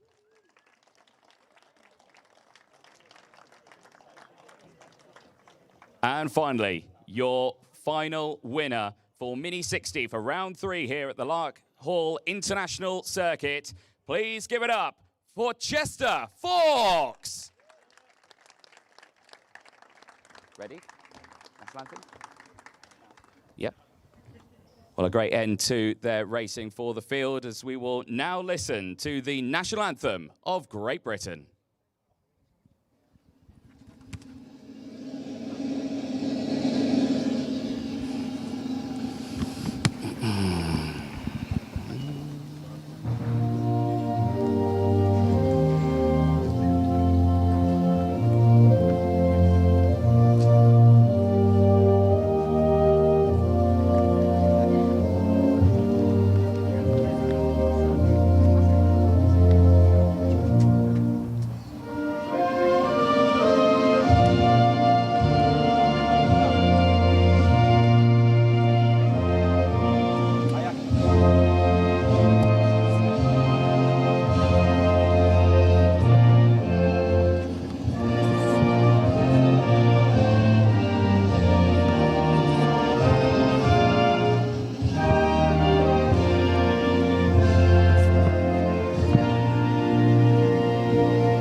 A big round of applause for your finalists in Mini 60. And we would now like to welcome onto the podium the Sports, Safety and Technical Director from Motorsport UK, John Ryan, to present the winners' trophies. Firstly, heading to third place, Josh Hushka. Great run for Josh at the end of the racing. Third place overall, great results and finishing 4.4 off the race leader.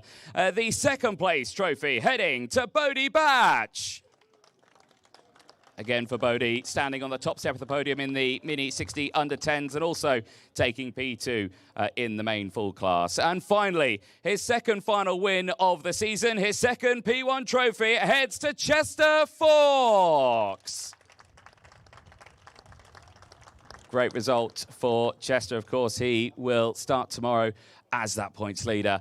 Well, drivers, nice big smiles for the photographers. If you can, lift those trophies up high in the air for me, please. There we go, above your heads, nice big smiles. What a day of racing in the sunshine. Luckily, the rain held up for us here in Larkhall, and I'm sure it will be a nice sunny day tomorrow. And then we'd like to all get you on the top step of the podium as well, so all squeeze in nice and close.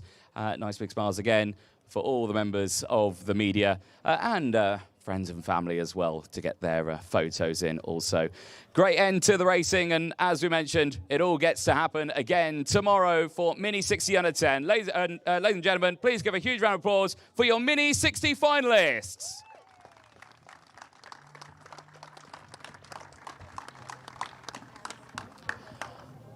We will now step over to the junior category.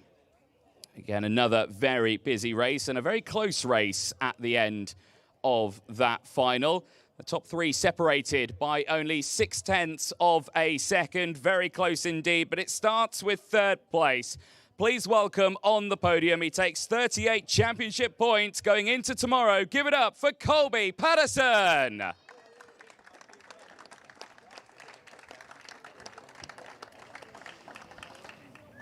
Finishing in second position after putting it on pole position for the final and finishing just 0.073 of a second over the line. Please give it up for second place, Sukhmani Kira.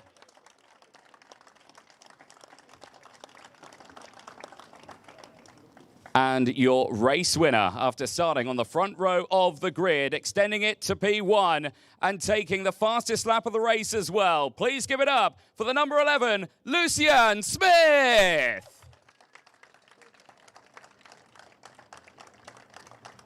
Great work for Lucian, claiming his first final win of the 2026 season. We will now listen to the national anthem of Great Britain.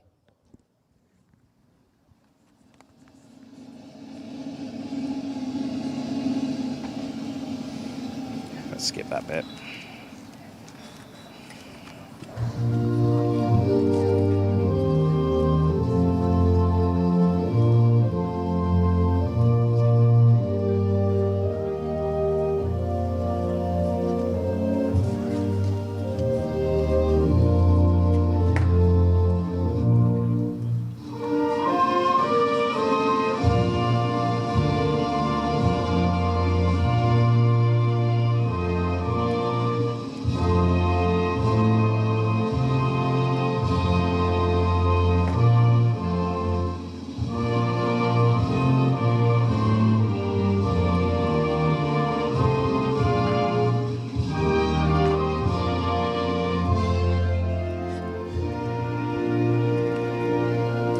A big round of applause for your finalists in OKN Junior.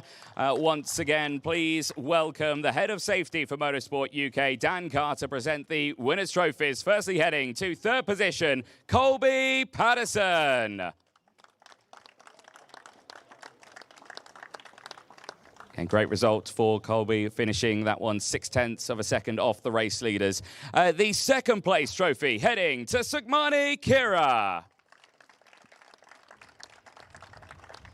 Again, another fantastic result for the Discover Your Drive Academy driver as well, delivering another podium here in the Academy program. And finally, his first time in 2026 in the Academy program, the winner's trophy heading to Lucian Smith.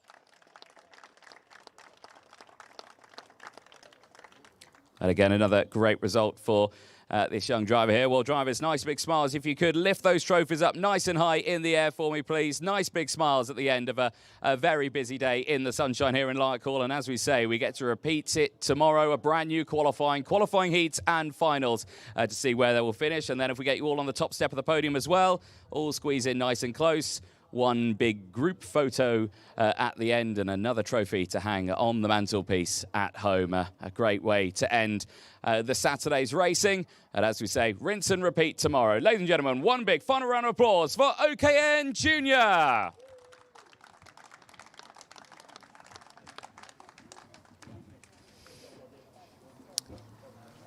And now over to the seniors. Again, another very busy race for our front runners and middle of the pack as well, but it does start with our top three. His first appearance with us for the British Champions of the Future Academy programme, finishing in third place after 17 laps. Give it up for Riley Cranham.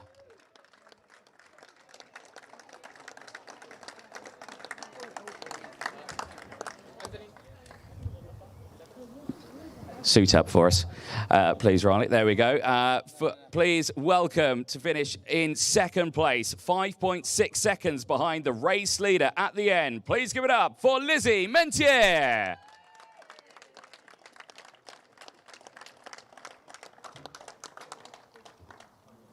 And finally, your race winner. He's made it 5 out of 5. Can anyone stop this young man? Please give it up for your race winner, Harrison Whittingham.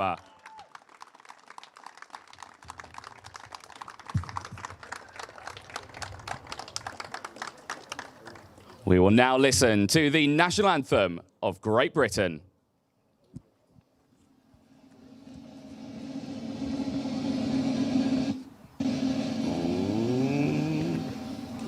Point it at the speaker.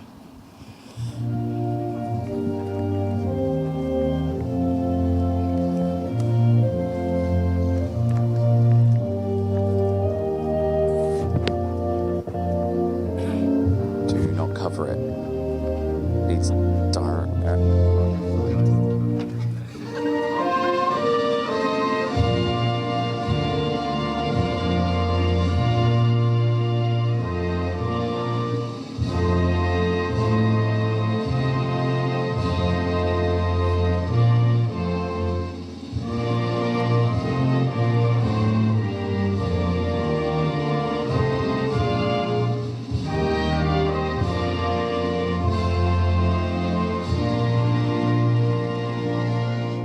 Big round of applause. Big round of applause for your senior finalists there at the end of a very busy day of racing. Once again, please welcome the Sports Safety and Technical Director of Motorsport UK, John Ryan, onto the podium to present the winners' trophies. And firstly, heading to third place, Riley Cranham. For Riley, his biggest achievement in karting here this weekend, third place on the podium. Definitely he's not done anything better than this. The second place trophy heading to Lizzie Mentier. Another fantastic result for Lizzie Mentier, standing P2 on the podium here in Larkhall. And, well, a fifth one to add to the many he's incurring over the course of this season. The first place trophy heading to Harrison Whittingham.